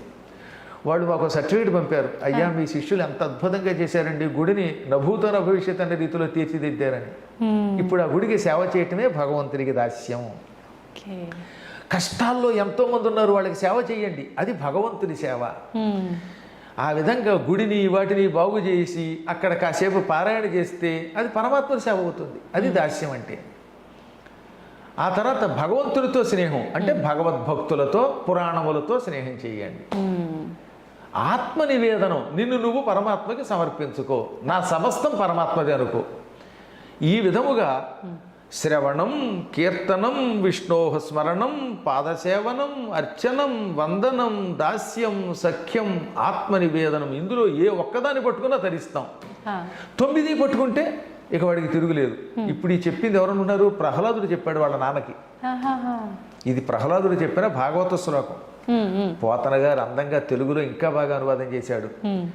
తను హృద్భాషల సఖ్యమున్, శ్రవణమున్, దాసత్వమున్, వందనార్చనముల్, సేవయు, ఆత్మలో ఎరుకయున్, సంకీర్తనల్ చింతనం వను, ఈ 9 భక్తి మార్గముల సర్వాత్మున్ హరిన్నమ్మి సజ్జనుడై ఉండుట భద్రమంచుతలతున్ సత్యంబు దైత్యోత్తమా. ఎంత చక్కగా చెప్పాడు. కాబట్టి ఇందులో ఒకటి పట్టుకున్నా చాలు. ఓ పరుల కోసం ఆడంబరం అక్కర్లా. ఓ 100 కొబ్బరికాయలు కొట్టేస్తే ఆయన ప్రత్యక్షం కాడు. ఊరికే కేవలం పాలు పోసినంత మాత్రం చేత శివుడు ప్రత్యక్షం కాడు. నిజమైన భక్తితో ఒక్క చుక్క నీళ్లు పోసినా సంతోషిస్తాడు. చిత్రం చెప్పమంటారా? రాజశేఖర చరిత్ర అని ఒక కావ్యం ఉన్నది. రాజ అంటే చంద్రుడు, రాజశేఖరుడు అంటే ఏమిటి? చంద్రశేఖరుడు అనగా శివుడు. ఆ చరిత్రని అష్టదిగ్గజాల్లో శ్రీకృష్ణదేవరాయల ఆస్థాన విద్వాంసులు 8 మంది ఉన్నారు. అష్టదిగ్గజాలు అంటారని విన్నారు కదా. అందులో ఆఖరు ఆయన మాదయ్య గారి మల్లన్న ఆయన రాశాడు. అందులో ఏమన్నాడు తెలుసా? ఒరే ఎందుకురా ఇంత కష్టం, మీరు తరించాలంటే ఓ చిన్న చిట్కా చెబుతానన్నాడు ఆయన. ఏమిటిటది? నీలకంఠుని శిరసుపై నీళ్లు జల్లి పత్తిరి సుమంత ఎవ్వాడు పారవైచు కామధేనువు వానింటి గాడి పసర మల్ల సురశాకి వానింటి మొల్ల చెట్టు. శివలింగం దగ్గరికి వెళ్ళు. నీలకంఠుడు అంటే శివుడు. ఆ శివుడి దగ్గరికి వెళ్ళి అభిషేకం చేయలేకపోయాం అనుకో. ఇప్పుడు మీరు శివరాత్రికి శ్రీశైలం వెళ్ళారు, ఇంత జనంలో మేము లోపల రాణిస్తారా? రానివ్వరు. అప్పుడు మీకు అభిషేకం చేయాలనిపించింది, ఏం చేస్తారు అప్పుడు? ఇన్ని చుక్కలు నీళ్లు తీసుకుని దూరం నుంచి అలా చల్లండి. ఆయన మీద పడినా పడకపోయినా దూరం నుంచి జల్లితేట ఏది అలా జల్లితే నా దగ్గరికి రాలేకపోయావా? కానీ నువ్వు భక్తితో జల్లావు, ఇది నాకు మహన్యాసపూర్వక ఏకాదశి రుద్రాభిషేకం అనుకుంటాట ఆయన. అందుకని నీలకంఠుని శిరస్సుపై నీళ్లు జల్లి, అందులో భక్తి కూడా లేకపోవచ్చు ఒక్కోసారి, ఏదో దూరంలో ఆత్రంతో జల్లేశారు, అది అభిషేకం అనుకుంటున్నాడు ఆయన. ఇంకా ఆయన మీద 1,00,000 బెల్వార్చనో లేకపోతే 1,00,000 పత్రిలో పూజ చేద్దాం అనుకున్నారు, కానీ కుదరట్లేదు. ఎందుకంటే గుళ్ళోకి వెళ్ళనివ్వడం లేదు కనుక, జనాలు ఎక్కువ ఉన్నారు. అప్పుడు దూరం నుంచి ఒక పత్రి విసిరేయండి. పత్రి సంస్కృతం, తెలుగులో పత్తిరి అది వికృతి అంటారు. ఇక్కడ పత్తిరి అని ఎందుకన్నాడు తెలుసా? నువ్వు మనస్ఫూర్తిగా పూజ చేయలేకపోతున్నావు, విసురుతున్నావు, అందుకని అది వికృతి పూజ. దూరం నుంచి అలా విసిరేయి. విసిరితే ఆయన ఏమనుకుంటాడు? పాపం వాడు భక్తుడే, దగ్గరికి రాలేకపోతున్నాడు జనాలు ఉండడం వల్ల, అయినా విసిరాడు, ఇదే నాకు 1,00,000 బెల్వార్చన అనుకుంటున్నాడు. అలా సంతోషపడిపోయి ఎప్పుడు నీ మనస్సులో ఆయన మీద ప్రేమ ఉన్నప్పుడు, నేను ఆయన్ని పూజించాలి కానీ కుదరడం లేదు, నాకు ఆడంబరం లేదు, నేను ఎక్కువ పత్రి వేయలేను, నీళ్లు పోయలేను, అభిషేకం చేయలేను, టైం లేదనుకుని అన్ని నీళ్లు తల్లి ఓ పత్రి విసిరితే అదే అభిషేకం, అదే పత్రి పూజగా భావించి ఆయన ఏం చేస్తాడు? వెంటనే కామధేనువుని మన ఇంట్లో కట్టేస్తాడు. నీళ్లు తల్లినందుకు కామధేనువుని మన ఇంట్లో కట్టాడు.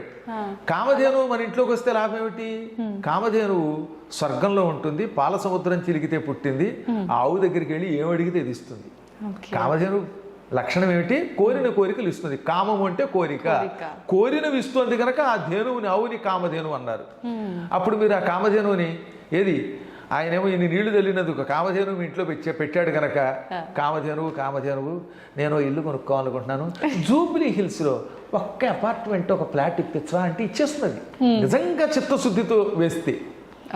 ఆ తర్వాత ఏం చేశాడు ఆయన? పత్రి విసిరినందుకు ఇంట్లో కల్పవృక్షాన్ని నాటాట. సురశాఖి అంటే కల్పవృక్షం. అల్ల సురశాఖి ప్రసిద్ధికెక్కిన కల్పవృక్షం వానింటి మొల్ల చెట్టు, మీ ఇంట్లో మొల్ల చెట్టు నాటినట్టుగా ఓ మల్లె చెట్టు నాటినట్లుగా నాటేస్తాడు. ఇప్పుడు కల్పవృక్షం మీ దొడ్లో ఉంటే లాభం ఏమిటి? కల్పవృక్షం కూడా అంతే, ఏదడిగితే దిస్తుంది. నాకు iDream ఛానల్ నుంచి పద్మాకర్ గారి దగ్గరికి వెళ్ళడానికి ఆకాశంలో వెళ్ళేందుకు ఒక చిన్న విమానం ఇవ్వంటే ఇచ్చేస్తుంది. అప్పుడు ఈ ట్రాఫిక్లో ఇరుక్కుని లేటుగా రావక్కర్లేదు. అలాగే ఏదో కాస్త ఆకలిస్తే మీ లెవెల్లో మీరు ఏదో పండో, ఓ ఇడ్లీయో, ఓ దోశో, లేదా పాయసమో, ఇంకేమైనా, అవన్నీ నేను నా నోటితో ఉచ్చరించలేను అనుకోండి, ఏం కోరుకుంటే ఇస్తుంది. ఆ విధముగా స్వామివారు ఇన్ని నీళ్లు తల్లితే, ఒక పత్రి వేస్తే కూడా సంతోషపడిపోయి కోరికలు తీరుస్తాడని అర్థం. కాబట్టి మనకి భక్తి ముఖ్యం, 10 మంది కోసం ఆడంబరం అక్కర్లేదు. గురుగారు, ఇప్పుడు మీరు అన్నారు తెలిసి తెలియక కూడా మనం అలా భగవంతుడిపై నీళ్లు చిలకరిస్తే చాలు ఆయన అనుగ్రహించాడు అని చెప్పి. మరి కొంతమంది ఎన్నో రకాల పూజలు చేస్తూ ఉంటారు, నిజంగా భక్తితోనే చేస్తుంటారు అనిపిస్తుంది మన వరకైతే చూస్తుంటే. అయినా కూడా కోరికలు తీరకపోగా చాలా రకాల ఇబ్బందులు పడుతూ ఉంటారు. ఇంకా విరక్తి వచ్చేస్తుంటుంది వాళ్ళకి, అసలు నాకు భగవంతుడికి ఎన్ని పూజలు చేసినా వ్యర్థం, అసలు భగవంతుడు లేడు, రాయి అని చెప్పి మూర్ఖంగా మాట్లాడే దశకు కూడా వెళ్ళిపోతున్నారు. ఎందుకు అవుతుందంటారు అలాగా? అదే ఇప్పుడు మీకు చెప్పవలసింది ఏంటంటే, ఒక్కొక్కళ్ళకి రోగ నిరోధక శక్తి ఎక్కువ ఉంటే డాక్టర్ గారి దగ్గరికి వెళ్ళగానే ఒక్క టాబ్లెట్తో తగ్గుతుంది. ఒక్కొక్కళ్ళ శరీరం చాలా పాడైపోయి ఉంటుంది, అది ఒక్క దెబ్బకి తగ్గదు. కొంతకాలం ఓపిగ్గా కోర్సు వాడితేనే మందు తగ్గుతుంది. ఓ మామిడి చెట్టు మీకు ఇచ్చాను అనుకోండి, అది నాటిన వెంటనే పళ్ళు ఇస్తుందా? ఇవ్వదు. నేల ముందు బాగుండాలి. ఏముండాలి?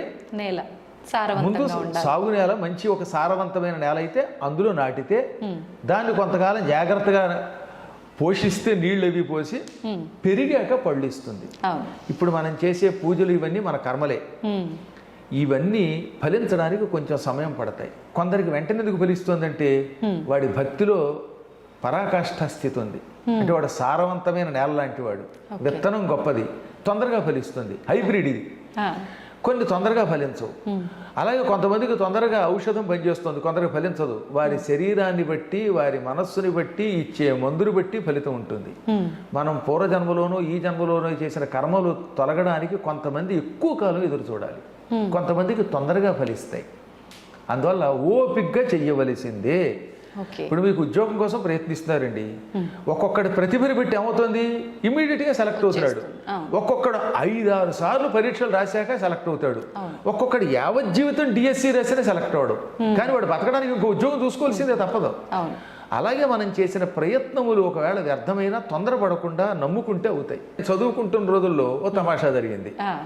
నేను డిఎన్ఆర్ కాలేజీలో డిగ్రీ చదువుతున్నాను, భీమవరం వెళ్ళి. ఇంతలో ఒక పల్లెటూరుకి వెళ్ళాను, అర్ధవరం అని.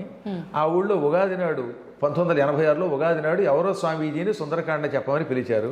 ఆ స్వామీజీ చివరి మూమెంట్లో రాలేకపోయాడు. అప్పుడు వాళ్ళు నా ఎదురుగుండా హ్యాండ్ ఇచ్చారు స్వామీజీ, ఇదే ఇంగ్లీష్ మాట వాడారు. ఇచ్చి ఆయన రాలేదు, ఎలాగా అనుకుంటూ ఉంటే అనుకోకుండా ఎందుకు నేను వెళ్ళాను. మంచి ఇనిషర్ట్ చేసుకుని, ప్యాంటు షర్టు వేసుకుని, అప్పట్లో సైకిలే గొప్ప కదా, సైకిల్ తొక్కుంటూ వెడితే అక్కడ ఒక ఆవిడ చూసింది. ఆవిడ సన్యాసిని జీవితం గడుపుతున్న పుణ్యాత్మురాలు. నా ముఖం చూసిందమ్మా. చూసి చూడగానే, ఏమండి ఈ సుందరకాండ చెప్పగలడు, రేపు చెప్పమంది. ఆ రోజు అమావాస్య, రేపటి నుంచి ఉగాది, మీరు సుందరకాండ చెప్పండి అంది. నేను ఎవరో తెలియదు. నేను కూడా పోనీ ఇదేమిటి నేను చెప్పడం ఏమిటి అనకుండా అలాగే అనేసాను. వెంటనే మా నాన్నగారి దగ్గరికి వచ్చాను.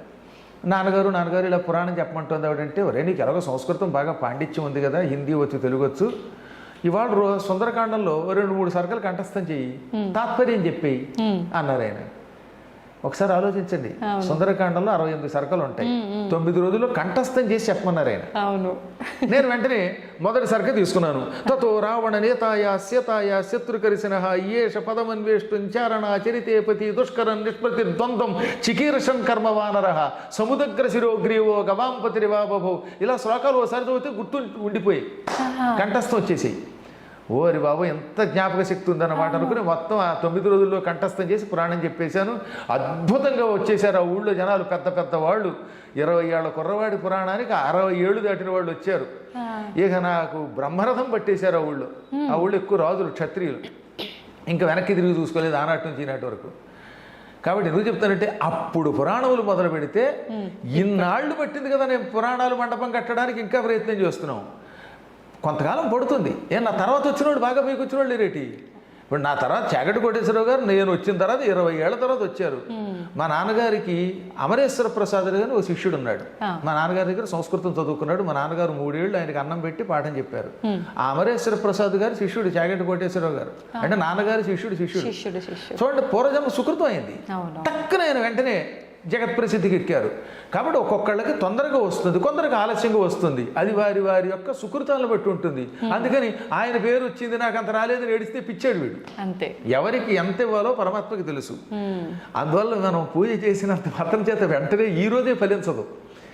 యాంకర్లు చాలా మంది ఉన్నా ఒక్కొక్కళ్ళకి ఎందుకు పేరు వస్తుంది, మీ పొజిషన్లో చాలా మంది ఉంటారు కదా, ఒక్కొక్కళ్ళకి కొంచెం తొందరగా పేరు రావచ్చు, కొందరికి కొంచెం ఆలస్యం రావచ్చు. కానీ మొత్తం మీద నమ్ముకుని చెయ్యండి. అందువల్ల ఓపిక పట్టాలి.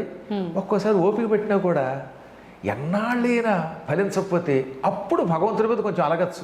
భక్త తుకారాం లాగా. తుకారాంకి మండిపోలేదా, ఉన్నావా అని పాడా, అప్పుడు వస్తాడు దేవుడు. అందువల్ల అప్పుడప్పుడు ఒక్కోసారి వస్తుందండి. భద్రాచలంలో రామదాస్ ఏమన్నాడు, అబ్బబ్బా దెబ్బలో కొరవక తిట్టినయ్యా. ఆయన కూడా తిట్టాడు ఒకసారి, ఎవడబ్బా సొమ్మని కులుకులు తిరిగేవు రామచంద్ర అన్నాడు. అంచేత మరీ ఎక్కువ భక్తులు అప్పుడప్పుడు దెప్పుతారు, దెప్పితే వస్తాడు దేవుడు. కానీ ఈలోపు కంగారు పడకుండా మీ పని మీరు చెయ్యండి, ఎప్పుడో ఒకప్పుడు వస్తాయి. మీకు మామిడి పళ్ళ కథ ఒకటి ఉంది కదా, ఓ ముసలాడు మామిడి టెంక నాడాడు. అది మన పురాణం కథ. దాన్ని తెనాలి రామకృష్ణలో పెట్టారు సినిమాలో. అది నిజానికి పురాణ కథే, పద్మ పురాణంలో కథే. ఓ ముసలాయన ఒక టెంకర్ పట్టుకెళ్ళి నాటుతున్నట్ట. ఏది నలుగురు తిరిగేటటువంటి ఒక బాట దగ్గర. ఎంతలో అటుగా పెడుతున్న రాజుగారు చూశారు. ఏమయ్యా నీకు ఎప్పుడే 70 ఏళ్ళు 80 ఏళ్ళు ఉన్నాయి, ఈ టెంక నాటితే ఎప్పటికి చెట్టు అవుతుంది, ఎప్పుడు పళ్ళు ఇస్తుంది, అంటే ఈ చెట్టు పెరిగి పళ్ళు ఇచ్చేదాకా ఇంకా బతుకుదాం అనుకుంటున్నావా అంటే, మహారాజా మన పెద్దలు ఎలా అనుకుని ఉంటే ఇవాళ మామిడి చెట్లు మనకు వచ్చేవా అన్నాడు ఆయన. ఇవాళ ఈ టెంక నాటేది నా కోసం కాదు, నా తర్వాత తరాల వాళ్ళ కోసం. వచ్చే జన్మలో నా కోసం పోని. అలాగే ఇవాళ మీరు చేసే పూజలు మీకోసమే కాదు, మీ తర్వాత తరం వాళ్ళ కోసం, రాబోయే జన్మ కోసం. ఈ టెంక నాటాడు, ఆ తర్వాత ఎప్పటికో అది పెరుగుతుంది, తర్వాత వాళ్ళకి ఇస్తుంది. అలాగే మన పెద్దలు నాటారు, మనం అనుభవిస్తున్నాం. మా నాన్నగారు చేసిన పూజ నేను అనుభవిస్తున్నాను, నా పూజ నా పిల్లలు, వాళ్ళు చేసిన పూజలు తర్వాత వాళ్ళు కూడా అనుభవిస్తారమ్మా. ఇప్పుడు మీరు ఆస్తి సంపాదిస్తే మీరు ఒక్కరి కోసం కాదుగా, నెక్స్ట్ జనరేషన్కి. మీ ఇల్లు మీ ఇంట్లో వాళ్ళకి ఇస్తారు, కానీ ఎంత అభిమానం ఉన్నా పద్మాగర్ గారికి ఎవరు, ఆయన ఎంతో పండితులు, ఆయనకి ఇచ్చేద్దామని పొరపాటు అనుకోరు. అందువల్ల మీ ఆస్తి మీ పిల్లలకి వెళ్ళినట్టే మనం ఈ సంపాదించే పుణ్యం మన పిల్లలకు వస్తుందన్నమాట. ఎంత మంచి పాట అది అసలు. పుణ్యంతో పాటు మనం చేసిన పాపపు కర్మ కూడా వెళ్తుందా గురుగారు? గ్యారంటీగా. పుణ్యమైన పాపమైన ఏదైనా వారసులకు వెళ్ళవలసిందే. అది ఎక్కువైతే ఇక్కడ అనుభవిస్తాం. అత్యుత్కటై పుణ్యపాపై ఇహైవ ఫలమొస్తునుతే. ఎక్కువగా చేసిన పుణ్యం పాపం ఇక్కడే ఇప్పుడు అనుభవిస్తాం, కొంచెం తక్కువ చేస్తే కొంచెం ఆలస్యంగా అనుభవిస్తాం. కాబట్టి పూజలు చేసేవాళ్ళు కొంచెం ఓపిక పట్టాలి. పాపాలన్నీ తుడిచేదాకా చూసుకోవాల్సిందే. మనం ఆ పాటనే గుర్తుపెట్టుకోవాలి. నాటేది ఒక్క మొక్క, వేసేది 100 కొమ్మ, కొమ్మ కొమ్మ విరగబూసి వేలాదిగా.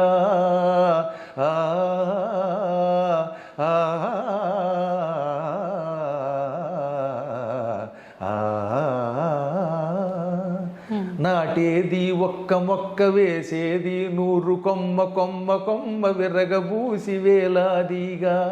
ఇక కాయాలి బంగారు కాయలు, భోంచెయ్యాలి మీ పిల్లకాయలు. ఎంత అందమైన అర్థం ఉందో అందులో అన్నమాట. అలా చెయ్యమనండి, ఓపిక తెచ్చుకోమనండి, తప్పక పరమాత్మని అనుగ్రహం మాత్రం కలుగుతుంది. చేసినది ఎక్కడికి వెళ్ళదు, ఎప్పుడూ ఒకప్పుడు వస్తుంది. అది పుణ్యమైన పాపమైన వస్తుంది. గురుగారు, ఖచ్చితంగా అనుభవించాల్సిందే తరతరాలుగా అన్నారు.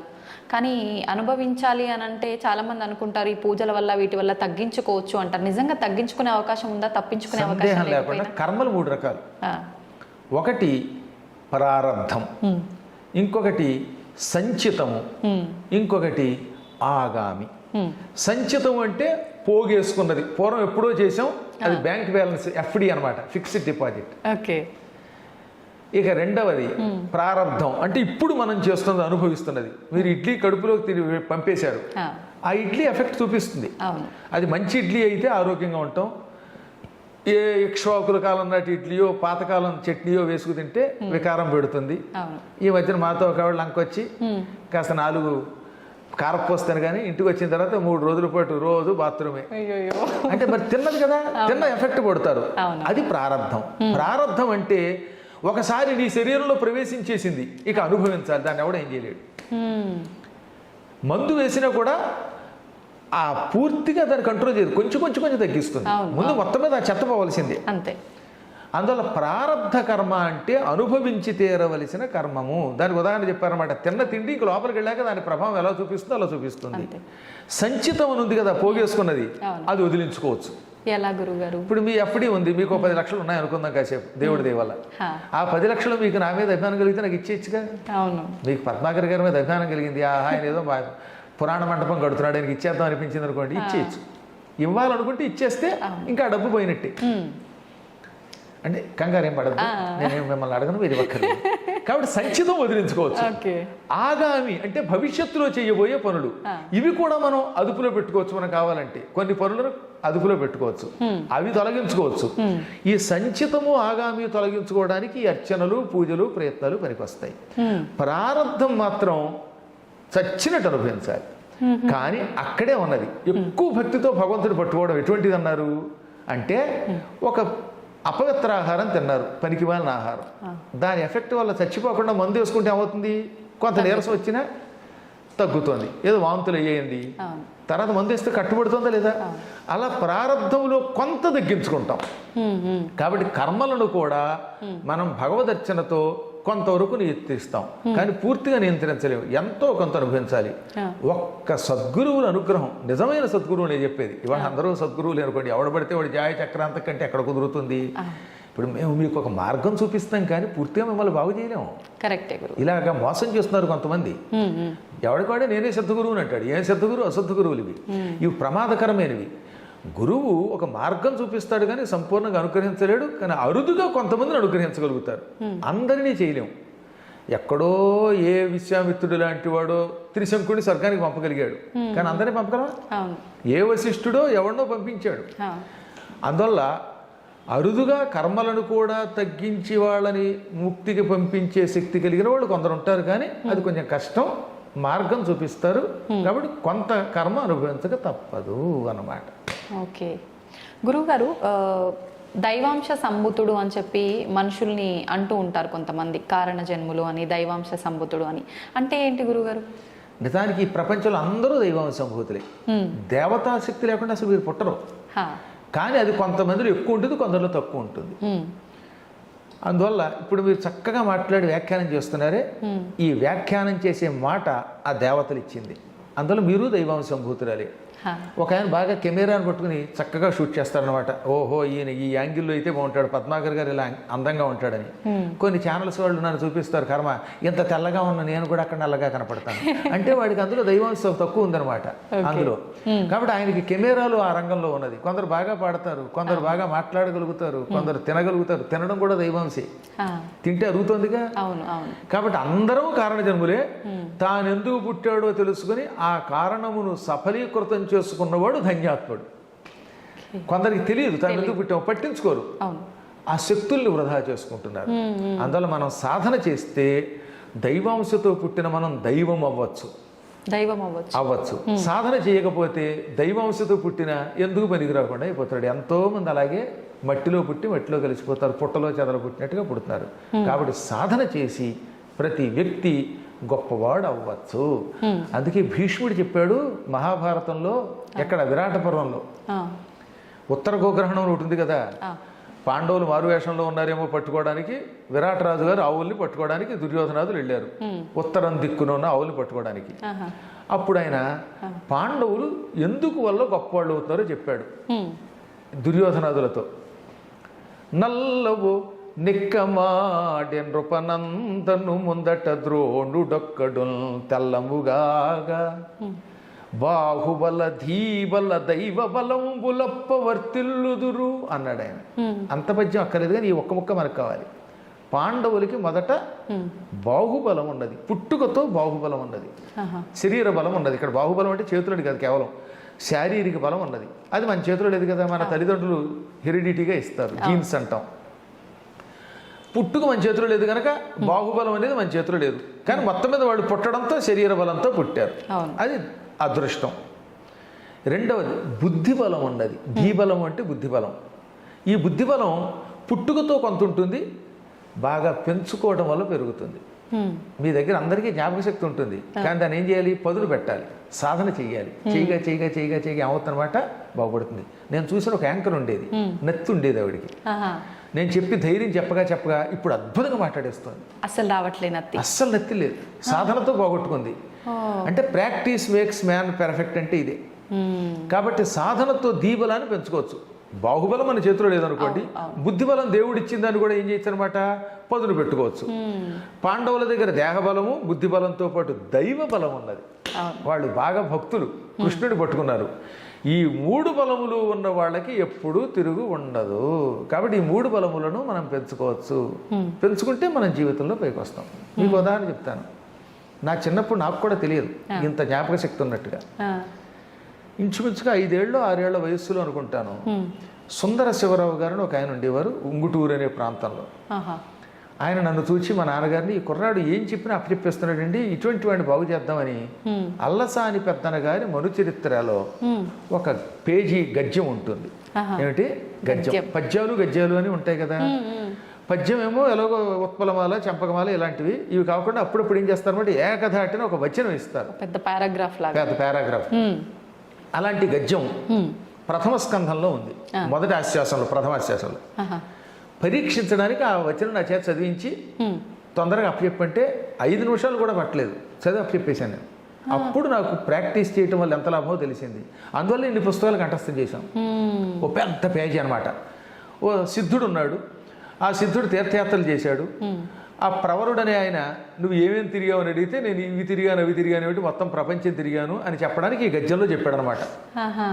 అది ఎట్లుండే వినుము గృహస్థరత్నంబ లంబమాన రవిరథ తురంగ శృంగార చారు చామర ఛట ప్రేక్షణ క్షణోద్గ్రీవ చమర సముదయంబుగు ఉదయంబునంగల విశేషంబులు శేషపడికి నేను లెక్కింప శక్యంబే అంధకరిపు కంధరావాస వాసుకి వియోగ భవ దుర్వ్యథా భోగ భోగిని భోగ భాగ పరివేష్టిత పటీర విటపి వాటిక వేల్లదేలా లతా వలయంబుగు మలయంబునంగల చలువకు విలువయ్యది అకటకట వికట కోట కోటి విటంక శృంగాట గాఢోకమాన జరదిందు బింబగళదమృత దుర్దినాద్రీకృత సల్లకి పల్లవ ప్రభంజన పరాంజన హస్తిహస్తంబుగు మణిప్రస్తరంబుల విశ్రాంతి చింతించిన మేనం పులకలిప్పుడు బొడమెడు స్వస్వ ప్రవర్ధిత వర్ధిష్ణు ధరణీరుహ సందోహ దోహద ప్రధాన సమాన ఖేల దైల బిల విలాసిని విలాస వాచాల తులా కోటి కలకలా హూయమాన మానస మదాలస మరాళంబగు రజత శైలంబు నోలంబులం కాలగడు విహార ప్రదేశంబులంగన్న సంస్కృతి క్లేశంబులు వాయవే సతత మద జలశ్రవణ పరాయణైరావణ విషాణ కోటి సముట్టంకిత కటక పరిస్ఫురత్ కురువింద కందళ వ్రాత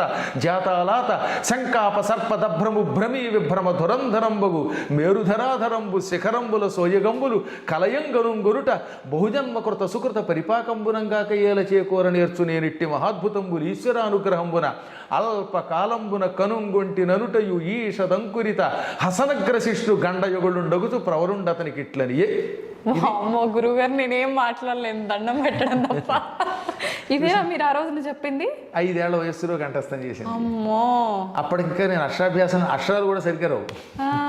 కాబట్టి చెప్పొచ్చేది ఏంటంటే ఇటువంటి గద్యములు ప్రాక్టీస్ చేస్తూ వస్తాయని తెలిసింది కదా.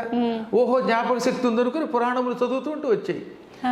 అందువల్ల మనందరం కూడా మన శక్తులను అభ్యాసం ద్వారా కొంత పెంచుకోవచ్చును.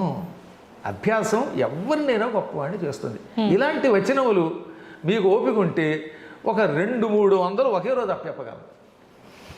అందువల్ల మీకు నాకు కూడా సమయం లేదు కనుక ప్రస్తుతానికి ఇక్కడికి ఆపుకుందాం. మనం అత్యద్భుతమైన మన కావ్యాలు విని మన భారతదేశంలో శక్తివంతులు ఎంతోమంది ఉన్నారు.